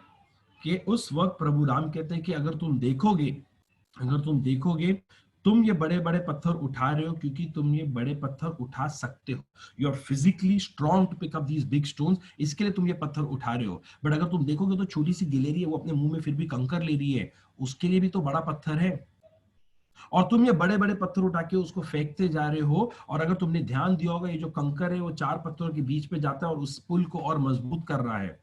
मैं ये नहीं देखता हूं कौन कितना बड़ा पत्थर उठा रहा है, मैं ये देखता हूं कोई अपने दिल से काम कर रहा है कि नहीं कर रहा है। Are they giving, their 100%? Are they working as per their capacity? Are they, surrendering themselves to work, voluntary? That is what I see. They all understand their mistake and they go back. And then the monkeys and the squirrels, they all work together and build the setu. अब इसमें अगर हम देखेंगे, चार पांच चीजें आती है जो पॉइंट्स मैंने हाईलाइट किए आपसे, क्योंकि सेतु के ऊपर ही मुझे लगता है कि कम से कम एक आध घंटे का लेक्चर हो सकता है, but still to understand. First is trust your team members judgement. Okay, आपको एज ए लीडर कभी ना कभी अपने टीम मेंबर्स पे ट्रस्ट करना पड़ेगा। कैलकुलेटेड ट्रस्ट, छोटा ट्रस्ट, आप कुछ तो कीजिए बट करना तो पड़ेगा, क्योंकि आप ओमनी प्रेजेंट नहीं, आप सब कुछ नहीं कर सकते। जैसे राम जी ने हनुमान जी के ऊपर भरोसा किया, तब जाके वो सेतु बना, तब जाके सीता मैया मिली, तब जाके वो बचते भी, आगे जाके हम उनके ऊपर बात करेंगे। एक बहुत अच्छा भजन है, दुनिया चले ना श्री राम के बिना, राम जी चले ना हनुमान के बिना, सीता का बचना मुश्किल था, सीता क्या सीता का नहीं, लक्ष्मण का बचना मुश्किल था, कौन बूटी लाने के काबिल था, लक्ष्मण बचे ना श्री राम के बिना, बूटी मिले ना हनुमान के बिना। You look at the beautiful leader and the subordinate, chemistry over here. A leader knows exactly what to do, how to do and all, but it is the subordinate who has to execute the plan. It is the subordinate who has to execute the plan. Correct? So it's a beautiful learning over here. And how do you build such team? It is by trusting them, by giving them a platform to express their ideas, to express their views. Second is anger is a powerful tool. Use it carefully. अभी जैसे for example, I am sure जितने माता पिता है वो मेरी बात से सहमत होंगे। कभी कभी क्या होता है, जैसे हमारे बच्चे मस्ती करते हैं, अगर मैं अपने बच्चे को मैं भी उनका बहुत मस्ती करता हूँ, मजाक करता हूँ, बट कभी कभी जब मुझे लगता है कि थोड़ा ये लाइन क्रॉस कर रहे हैं, थोड़ी बदतमीजी कर रहे हैं, तो मैं गुस्से में चिल्ला के उनको देख के कहता हूँ बस कर दो, and then they take a step back because they know now they are crossing the line. Okay, but अगर मैं ये हर चीज में बोलूंगा बस कर दो, या हर चीज में उनको थप्पड़ मारूंगा, तो क्या आएगा, उनको आदत पड़ जाएगी। मैं बोलूंगा सुन, आओ मारो और जाओ। So anger is a very powerful tool, you have to use it very carefully. हर बार आप गुस्से में रहोगे तो लोगों को आपके गुस्से की आदत पड़ जाएगी। गुस्सा अगर कम आता है तब लोगों को ज्यादा डर लगता है, एंड ये राम जी अच्छी तरह समझते थे। Third, delegate and trust. अभी आप देखेंगे ना, ये राम सेतु की ना एक बड़ा ही एक इंटरेस्टिंग ऑब्जर्वेशन है मेरा, आई एम श्योर आप लोगों ने भी नोट किया होगा, कि जब वो सेतु बन रहा होता है, मैंने आज तक कोई फोटो, कोई चित्र नहीं देखा है, जब वो सेतु बन रहा होता है राम जी ऐसे खड़े हैं हनुमान जी के साथ, या बाकी वालों के देख रहे हैं कि क्या हो रहा है, नहीं, राम जी हमेशा साइड में बैठे होते हैं, राम जी हमेशा साइड में बैठे होते हैं, ऑब्जर्व कर रहे होते हैं। It's a beautiful way to, against your team member that you do your work, I trust you completely. I'm sitting there, you know. I am accessible, अगर कुछ गड़बड़ होगी मेरी मदद चाहिए तो मैं यहाँ पे हूँ, तो दूर जाने की जरूरत नहीं है, but I trust you completely, you know, and he sitting over there. And the best part is the manager is observing. The manager over here, Lord Rama, is observing everyone's contribution. I genuinely tell people, you know, in the organization from the doorman to the chairman, everyone is important. अगर आपके housekeeping department के लोग 4 दिन office नहीं आएंगे ना, तब पता चलेगा उनका काम कितना होता है. Unfortunately, in the corporate world, unfortunately, the absence of the employee highlights the importance of the employer system. The absence of the employee highlights the importance of the employee in this. Unfortunately, तो वो काम पे रहने किसी को नहीं पड़ी है, जैसे छुट्टी मांगता है, ऐसे लगता है कि 300 करोड़ का धंधा वो आदमी चला रहा है बेचारा, यू नो, और 2 दिन वो काम पे नहीं है, उसको 10 कॉल भी चले जाते हैं. It is unfortunate, but if you start appreciating everyone's contribution, they all will feel good about it. You know, squirrels को नहीं चाहिए था लॉर्ड रामा कि उनकी तारीफ करे, बट तारीफ कर दी तो उनको कितनी खुशी हुई. Life is short. I'm sure corona virus ने तो हमको और you know समझा दिया है. Please start appreciating everyone's contribution in your life. Everyone is important, correct? So, and the more you appreciate, people feel good about it. Now, आगे बढ़ते हैं. युद्ध चलता है, यू नो, युद्ध जब आरंभ होता है तो दोनों सेनाएं मिलते लड़ते हैं. तो रावण के जितने भी ब्रदर होते हैं, यू नो, सन होते हैं, सब युद्ध में मर जाते हैं. कुंभकर्ण कहो, इंद्रजीत कहो, सब एक एक करके सब मरना चालू हो जाते हैं. रावण खुद युद्ध में जाते हैं, और रावण जिस तरीके से युद्ध कर रहे होते हैं, राम जी उनको फाइट करते हैं और राम जी उनको इंजर करते हैं और रावण के हाथों से शस्त्र गिर जाते हैं. उस वक्त विभीषण, सुग्रीव, लक्ष्मण कहते मार दो, सामने खड़ा है रावण निहत्था, मार दो. राम जी कहते मैं इसे नहीं मारूंगा. तो विभीषण कहता है प्रभु राम, ये मौका बार बार नहीं मिलेगा, निहत्था है रावण, मार दो उसे. राम जी कहते हैं इसीलिए नहीं मार रहा हूं क्योंकि वो निहत्था है, और इस युद्ध के कई नियम थे और उन नियम में से एक नियम था कि तुम निहत्थे पे वार नहीं कर सकते हो. तो उस वक्त सुग्रीव कहते हैं, लक्ष्मण कहते हैं, विभीषण कहते हैं ये मौका बार बार नहीं आएगा, ये रावण है, रावण को मार दो, इसका वध कर दो. आज अगर आप रावण को मार दोगे तो हम जाके सीता मैया को ले आएंगे. प्रभु राम कहते हैं कि कुछ भी हो मैं रावण को निहत्था नहीं मारूंगा. और रावण को कहते हैं कि तुम जाओ वापस, युद्ध की तैयारी करो, अपने घाव को ठीक करो और कल युद्ध पर वापस आना. That was the biggest insult of Ravan in his life, and he could not sleep. And he thought कि मैं अब ऐसा क्या करूं कि मैं राम को हरा दूं. तो उस वक्त वो अपने एक भाई को याद करते हैं, अहिरावण.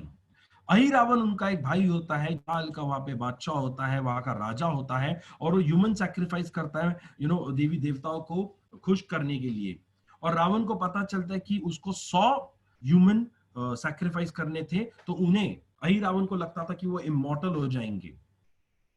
तो रावण उनको संदेशा भेजते, तुम 98 कर चुके हो, 2 रह गए हैं, 2 मैं तुम्हें देता हूं, वो भी राजकुमार है अयोध्या के, तुम उन्हें उनकी बलि चढ़ाओ तो तुम्हें तो इमॉर्टल का वरदान मिल ही जाएगा.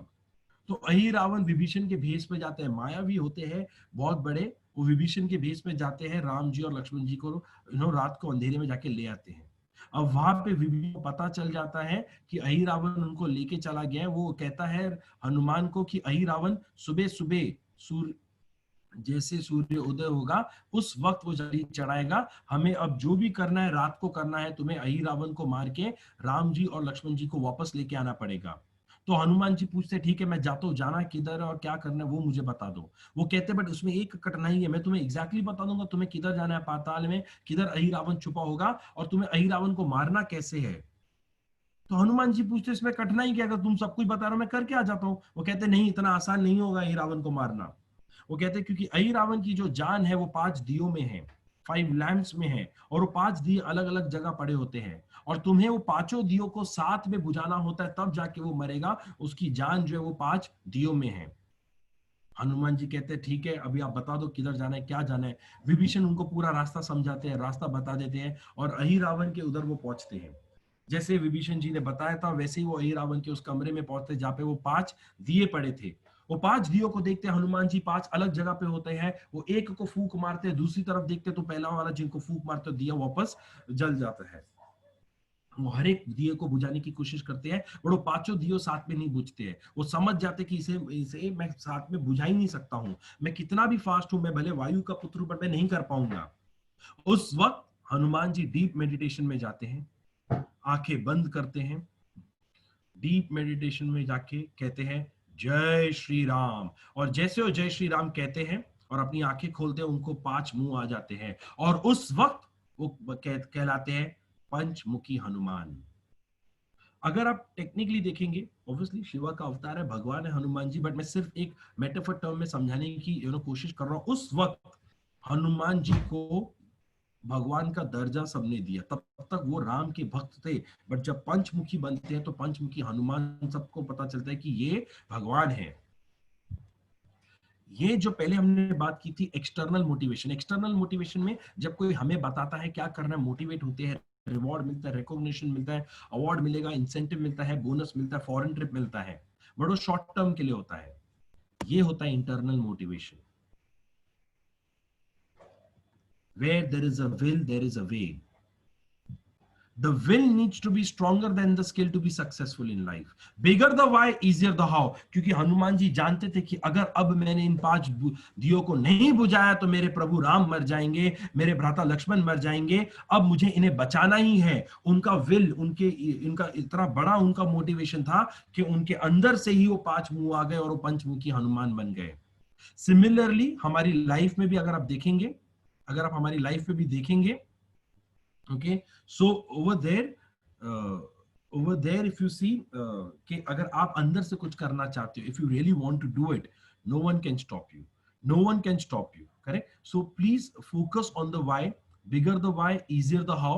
Okay, bigger the why, easier the how. So focus on your why, क्योंकि आपके अंदर भी पंचमुखी हनुमान है, आपके अंदर ही भगवान है, सिर्फ हमको रियलाइज करना पड़ता है। चलिए, गुड इनफ। अब आगे बढ़ते हैं।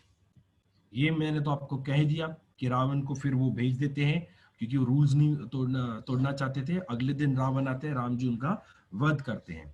जैसे वध हो जाता है, उसके बाद सबसे पहले वो विभीषण को राजा बनाते हैं, क्योंकि वो उन्होंने विभीषण को कमिटमेंट दिया था, जिस दिन मैं रावण को मारूंगा उसी दिन मैं तुम्हें वहां का राजा बना दूंगा। पार्टिसिपेंट ने पूछा था कि सर राम जी ने क्यों नहीं वहां पे रूल किया, राम जी ने विभीषण को क्यों बना दिया राजा? वो खुद भी तो राजा बन सकते थे, क्षत्रिय धर्म है, जो जगह पे आप जाते हो, जो राज्य को आपने हराया तो राज्य आपका हो गया। आई सेड इसके अंदर आप देखेंगे तो एक कॉर्पोरेट के लिए, स्पेशली आज की डेट के लिए बहुत इंपॉर्टेंट लर्निंग है। लर्निंग ये है क्योंकि लॉर्ड, अभी I am just taking in a metaphor term, okay, so let's try to decode the learning over here. Lord Rama realised I am not one of them, okay, they are different. उनकी उठना बैठना सब तौर तरीके अलग है। विभीषण उनमें से ही एक है। अगर मैं उनका राजा बन भी जाऊंगा तो बहुत रेजिस्टेंस होगा, पॉइंट 1। सेकंड, मैं अयोध्या मेरा घर है, मुझे अयोध्या वापस जाना है। How can I dedicate my time between Ayodhya and Lanka? Aeroplane तो है नहीं, व्हाट्सएप है नहीं, वीडियो कॉल है नहीं, तो मैं कैसे मैनेज करूंगा? अब उसके चक्कर में हो सकता है अयोध्या भी ठीक से मैनेज ना हो और मैं लंका भी ठीक से नहीं मैनेज कर पाऊं। थर्ड थिंग, मैं विभीषण को जब राजा बना देता हूं तो विभीषण एज इट इज अब मेरा डिसाइपल बन चुका है, मेरा डिवोटी बन चुका है, तो मैं जैसा चाहता हूं वो वैसा ही रूल करेगा वहां पे, वही पीस वही स्प्रेड वहां पे करेगा। So why can't I expand my let's say manage, rather than trying to be everywhere, let me hire the best of people who might important responsibility to take care of it. Such a beautiful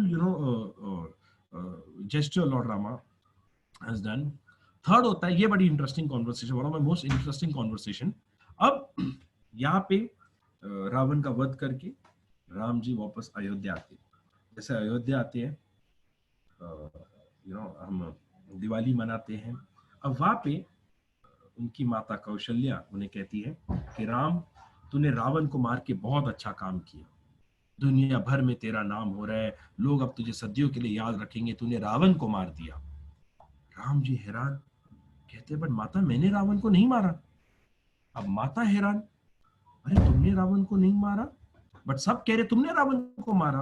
Ram ji कहते किसने बोला मैंने रावण को मारा? मैंने रावण को नहीं मारा। माता कहती है अरे लक्ष्मण ने बोला तुमने रावण को मारा, सीता ने बोला तुमने रावण को मारा, हनुमान ने बोला तुमने रावण को मारा, सुग्रीव ने बोला तुमने रावण को मारा, और तुम कहते हो तुमने रावण को नहीं मारा। राम जी कहते नहीं, मैंने रावण को नहीं मारा। तो माँ कौशल्या कहती तो तुम ही बता दो किसने रावण को मारा। राम जी मुस्कुरा के कहते हैं उसके अहंकार ने उसको मारा, मैंने रावण को नहीं मारा। हनुमान ने कहा था सीता को वापस भेज दो, विभीषण ने कहा था सीता को वापस भेज दो, अंगद ने कहा था सीता को वापस भेज दो, कुंभकर्ण ने कहा था सीता को वापस भेज दो, मंदोदरी उनकी बीवी ने कहा था सीता को वापस भेज दो। सब ने उनको कहा कि सीता को वापस भेज दो, मैंने भी उन्हें कहा कि सीता को वापस भेज दो। अगर वो सीता को वापस कर देता तो मैं रावण को नहीं मारता। रावण का अहंकार था कि मुझे कोई नहीं मार सकता है, इसके लिए वो मरा। उसके अहंकार ने उसको मारा, मैंने उसको नहीं मारा। Now over here, if you see what an amazing, what a beautiful learning Lord Rama has shared, that at the end of the day is the arrogance or the ego we have that will lead to a downfall. So भगवान आपको सब कुछ दे, मान सम्मान इज्जत success glory, whatever you dream or whatever you desire, but at the end of the day manage your arrogance. एक book है असुरा, उसमें मैंने पढ़ा था, बहुत ही ब्यूटीफुल एक कॉन्वर्सेशन बताया उसके अंदर। It is written by by Anand Neelkanth, that book. उसके अंदर बताते हैं कि जो किंग बाली होते हैं, जो जिसका हम ओनम सेलिब्रेट करते हैं, फेस्टिवल सेलिब्रेट करते हैं, जो प्रहलाद के ग्रैंड चाइल्ड होते हैं, तो महाराज बाली जो होते हैं वो एक बार वापस आते हैं और देखते हैं कि रावण अब यहाँ का राजा बन चुका है, और रावण को मिलते हैं और रावण से सब बातें समझते हैं, क्योंकि वो असुरा के राजा थे पहले, और उनको वामन अवतार में विष्णु जी आके आशीर्वाद देते हैं कि तू बाताल का राजा बनेगा, बट हर साल तू एक बार आएगा अपनी प्रजा का देखने उनको क्या चाहिए। और वहां पे बाली महाराज आके देखते हैं रावण बन गया है, रावण से बात करते हैं, और वहां पे रावण को कहते हैं कि रावण तेरे सब गुण अच्छे, तेरे सब गुण अच्छे, शिव का भक्त है, ज्ञानी है, मेडिकल का देखो, मेडिसिन के देखो नॉलेज है, physics biology, you name it, and he was a master of everything. Music भी अच्छा बजाते थे, डांस भी अच्छा करते थे, तांडव भी करते थे, रावण सूत्र भी बड़ा अच्छा लिखा उन्होंने शिव के डिवोशन में, सब कुछ उन्होंने किया है। बट तेरी सिर्फ एक चीज खराब है रावण, वो चीज को तू छोड़ दे। रावण पूछते है क्या? बाली महाराज कहते तेरा अहंकार छोड़ दे रावण, बाकी सब गुण तेरे अच्छे हैं। रावण कहते उस वक्त कि मेरा अहंकार ही तो मुझे रावण बनाता है, अगर मैं अहंकार ही नहीं तो मैं रावण कैसा। और देखिए जिस चीज का उसको अहंकार था उसी चीज की वजह से रावण मर गया। तो that was the, you can say, the golden deer of Ravan. Identify your golden deer, the sooner the better. चलिए अब ये कॉन्वर्सेशन खत्म होती है। Coming to the last story, Hanuman ji एक बार राम जी के कदमों में बैठे होते हैं। हनुमान जी राम जी को कहते हैं कि प्रभु आप जानते हो आपसे ज्यादा शक्ति किसमें है, आपसे ज्यादा बल किसमें है। अब राम जी बैठते हैं, हनुमान जी को देखते हैं और कहते हैं किसमें। अब now just from रामास perspective I am thinking, he must be thinking कि मैं रावण को मार के आया हूं, अब मुझसे ज्यादा शक्ति किसमें। तो हनुमान जी को कहते मुझे नहीं पता हनुमान कि मुझसे ज्यादा शक्ति किसमें। तो हनुमान जी कहते सोचिए प्रभु, आपसे ज्यादा शक्ति किसी और में है, आपसे ज्यादा बल किसी और में है। तो out of inquisitiveness, and just out of inquisitiveness, Lord Rama checks with Hanuman, मुझे नहीं समझ में आता, तुम ही बता दो हनुमान कौन। तो हनुमान जी कहते हैं आपके नाम में, आपके नाम में आपसे ज्यादा शक्ति, आपके नाम में आपसे ज्यादा बल है। राम जी पूछते ऐसे कैसे हो सकता है हनुमान, शक्ति मुझ में है ना, मेरे नाम में कैसे होगी। तो हनुमान जी कहते हैं मुस्कुरा के, प्रभु जब मुझे जाना था लंका मैंने तो कहा जय श्री राम, और मैं लंका, जब आपको जाना था लंका आपको सेतु बनाना पड़ा, आप बताइए आपसे ज्यादा शक्ति आपके नाम में है कि नहीं। राम जी मुस्कुराते और गले लगाते हनुमान जी को। Now look at the confidence as a manager he has given to his subordinates, that I am taking the leap of faith, I'm taking a leap towards Lanka, मुझे जो भी कठिनाई आएगी मैं जानता हूं you will take care of me। वैसे ही प्रभु राम का नाम जो है वही हमें शक्ति देता है, वही हमें कॉन्फिडेंस है, और किधर ना किधर हमारे मन में जो डर होता है, भय होता है, वो भी दूर चला जाता है, क्योंकि हम जानते हैं अगर हमारा मन सच्चा हो, हमारे इरादे नेक हो, कठिनाई जरूर आएगी, बट अगर हम राम पे भरोसा रखें, राम के नाम को जपे, तो प्रभु राम हमें सहायता करेंगे। Now over here if you see, Lord Rama followed all the rules and regulation, and please be assured you will be tested.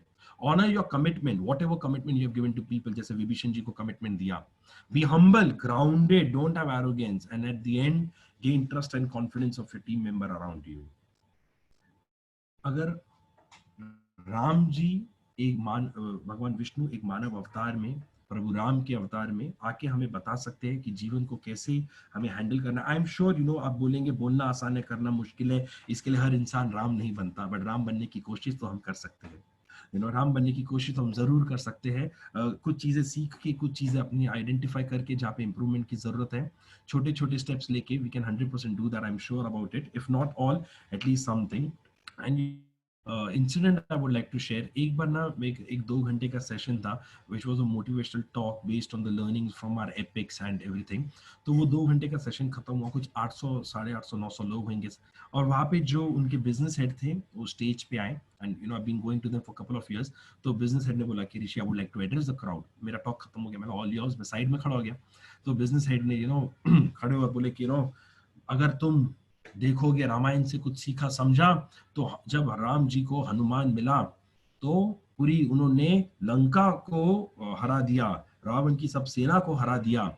मैं भी ये पूरी इंडस्ट्री को चेंज कर सकता हूँ, मैं भी सब कुछ जीत सकता हूँ, मुझे सिर्फ एक हनुमान चाहिए। बोलो यहाँ पे कौन बनेगा मेरा Hanuman? And as typically people started shouting, मैं हनुमान, मैं हनुमान, मैं हनुमान, मैं Hanuman, and there was a lot of applause and all those things, and everything went.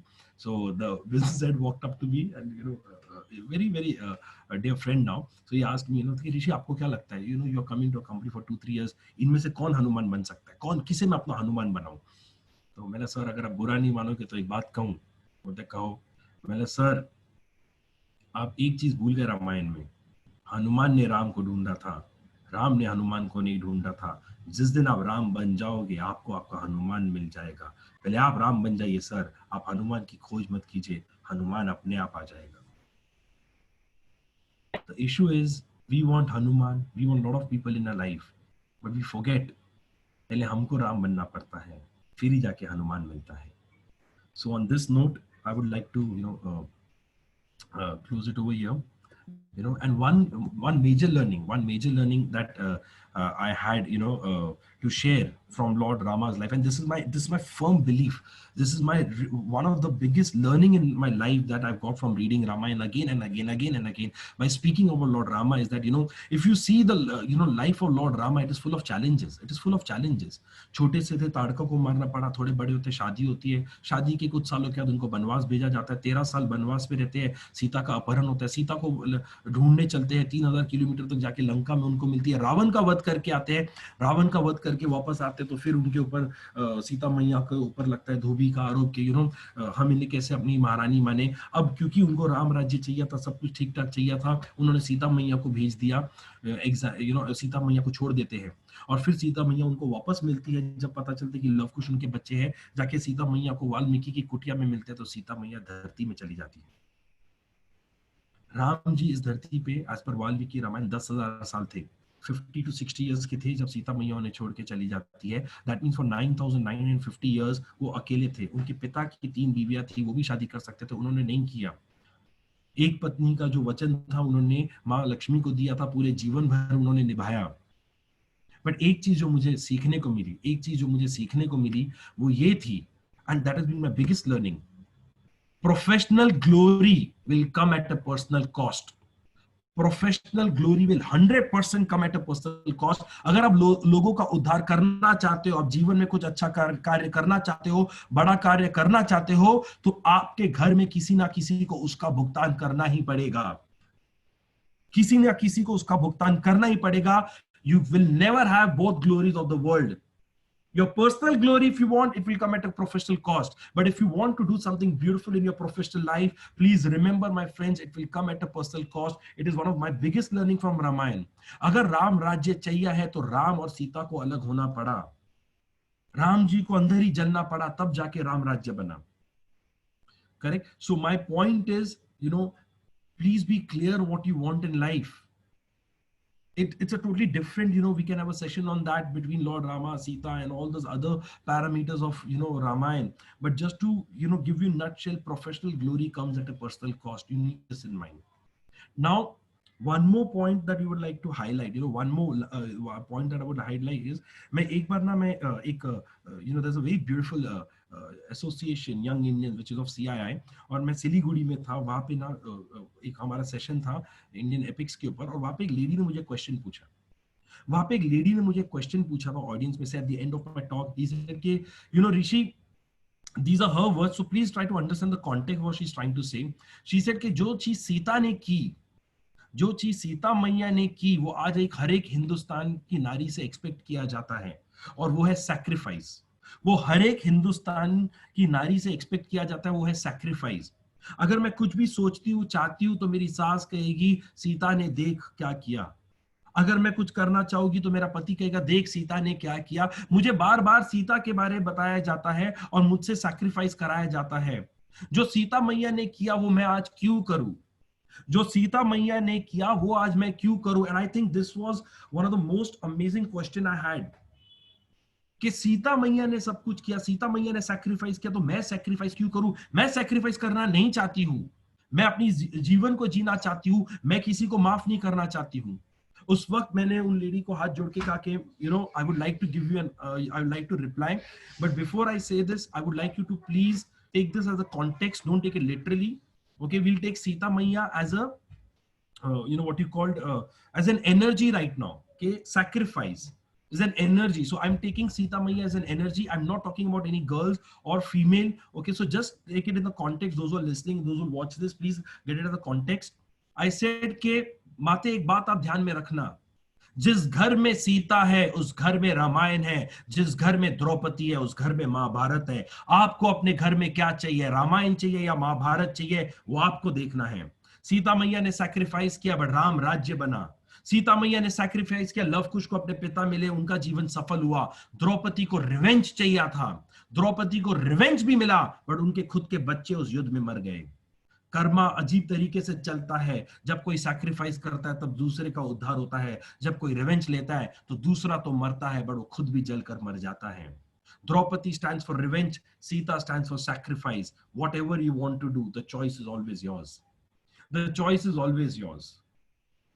एक बार मुझे किसी you know there is a very dear friend of mine Khyati, और हमने जब बुक लॉन्च किया था तब उन्होंने मुझे क्वेश्चन पूछा था कि Rishi can you define Ramayana and Mahabharata in one line, can you explain, you know, to someone like me. She said that you know कि मैं महाभारत फॉलो नहीं करती, मैं रामायण फॉलो नहीं करती हूँ। अगर तुम्हें मुझे सिर्फ रामायण और महाभारत एक दो शब्दों में समझाना पड़ेगा या तुम्हें सिर्फ एक लाइन में समझाना पड़ेगा तो तुम कैसे समझाओगे। मैं बोला कि अगर आपने यू नो महाभारत में एक भगवत गीता होती है जहाँ पे एक कॉन्वर्सेशन होता है between Lord Krishna and Arjun. Now in that entire Bhagavad Gita there are four principal characters involved in that. First is Lord Krishna, obviously Arjun second. Third is Sanjay who gets blessing from you know Ved Vyas, Maharishi Ved Vyas, जो देख सकते हैं कि युद्ध में क्या हो रहा है और वो महाराज धृतराष्ट्र को बताते हैं। तो चार कैरेक्टर्स हैं, कृष्ण, अर्जुन, संजय एंड महाराज धृतराष्ट्र। ओके, महाराज धृतराष्ट्र का सिर्फ एक वर्स है पूरे उस भगवत गीता में, बाकी पूरा सुनते हैं भगवत गीता, किधर भी बोलते नहीं है, वो सिर्फ सुनते हैं भगवत गीता। और वो एक वर्स है opening verse of that Bhagavad Gita, that is the opening verse. मतलब 18 चैप्टर्स का भगवत गीता है और पूरे 18 चैप्टर में वहां पे धृतराष्ट्र महाराज ने कुछ नहीं कहा, सिर्फ सुना, बट एक स्टेटमेंट है उनका और उनमें वो कहते हैं, फर्स्ट ओपनिंग पैरा जो आता है और वो कहते हैं कि हे संजय मुझे बताओ क्या हो रहा है धर्म क्षेत्र कुरुक्षेत्र में, मैदान में मेरे पुत्र और पांडु पुत्र के बीच में। हे संजय मुझे बताओ क्या हो रहा है धर्म क्षेत्र कुरुक्षेत्र में, यू नो वहां पे वॉर फील्ड पे मेरे पुत्र और पांडु के पुत्र के बीच में। ऐसे उसने महाभारत रामायण समझा दी। तो ख्याति ने मुझे पूछा कैसे समझाई, मैंने आपने समझे नहीं, उन्होंने कहा मैंने आपके ख्याल से उन्होंने कहा क्या कहा। वो कहते उन्होंने बोला मुझे बताओ क्या हो रहा है वहां पे कुरुक्षेत्र में between you know the parties are standing over there to fight. मैंने एग्जैक्टली आपने उनका स्टेटमेंट ध्यान से नहीं सुना। मैंने कहा उन्होंने क्या कहा, हे संजय मुझे बताओ क्या हो रहा है मेरे पुत्र में और पांडवों के पुत्र के बीच में। उन्होंने अब डिफरेंशिएट कर दिया अपने आप को और पांडु के बच्चों को। युद्ध के पहले वो कहते थे मेरे अनुज के पुत्र है, युद्ध के वक्त वो कहते हैं कि ये पांडु के पुत्र है। ये अब उन्होंने डिफरेंशिएट कर दिया है। जब तक मेरे भाई का बच्चा मेरा बच्चा है तब तक घर में रामायण है, जब मेरे भाई का बच्चा मेरे भाई का बच्चा होगा उस घर में उस वक्त महाभारत शुरू होगी। रामायण और महाभारत में थोड़ा ही अंतर है, sacrifice, compassion, love, forgiveness. Mahabharata में रिवेंज है, सब कुछ है। आप अपने परिवार को अपना समझिए, सैक्रिफाइस कीजिए and I think Ramayana will survive. Thank you so much for your time. Thank you so much for your energy. Any questions, anything, please let me know. This is the first time I guess I'm right on time. So, otherwise I always extend. So these are my connect. I'm available on most of the social media, Facebook, Twitter, Insta, YouTube, WhatsApp. I'm highly active. Quora, a lot of articles have been written over them. These are my connect. We also have every day a quiz on the status of Facebook and Instagram. So you can connect over there, because we have realized that the youngsters want to connect. They want to understand about our epics, but they want it in a learning pill. तो हम छोटे छोटे learning pills हम share करते हैं every day. If you can like our pages on Instagram, Facebook, Twitter, it would be great. And thank you so much for your time and energy in listening. So, and thank you so much for the good feedback in the chat box. Thank you so much. Yes, Rishikesh sir, all yours.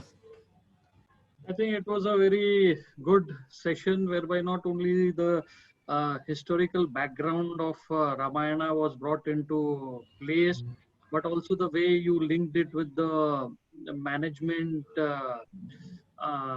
issues and how it has to be approached and the mindset and how basically a team should be built. That is, I think, the core learnings of this entire session. And you have to lead by an example. You have to set by an example in order to be successful. I'll now would like to express my profound gratitude to Rishi Nanda. Thank you very much, Rishi, for agreeing to come and speak today and share your valuable wisdom with us. And I'm very sure it has not been acquired over a year, but it would have taken years and years of not only reading, understanding, and devoting lot of time. Your session was very interesting. It was very knowledgeable, very thought-provoking in what you have stated today. Such complex matters you briefed us all, which was simple as drinking of glass of water and easy to understand as breathing. At the same time, I would like to thank all you wonderful participants. Please do keep following us in the Facebook page Udaan Saluters and YouTube channel Rishikesh Vyas. Please do visit us tomorrow at 6 p.m. for session on SOQUASH notice, reply and strategies with SEBI and SAT. Very soon, some big and surprising announcements are coming. So please keep on following us on the social media. At the same time, I think today's session, just for the matter of statistics, there have been more than 3,000 views in Facebook. People were viewing us. So Rishi, it was a blockbuster session. And I think Lord Ram has really blessed you for today's session. And I'll also request participants that every one of you have our email ID udaansaluters@gmail.com. So if you have any specific sessions to be covered, please do let us know. And at the same time, for the benefit of the audience, today's session as well will be available in the Udaan Saluters page in the Facebook. At the same time, it will also be in the subsequent coming days. It will be available on the YouTube channel Rishikesh Vyas. Thank you very much to all of you. Thank you very much. Jai Shri Ram. Jai Shri. Thank you.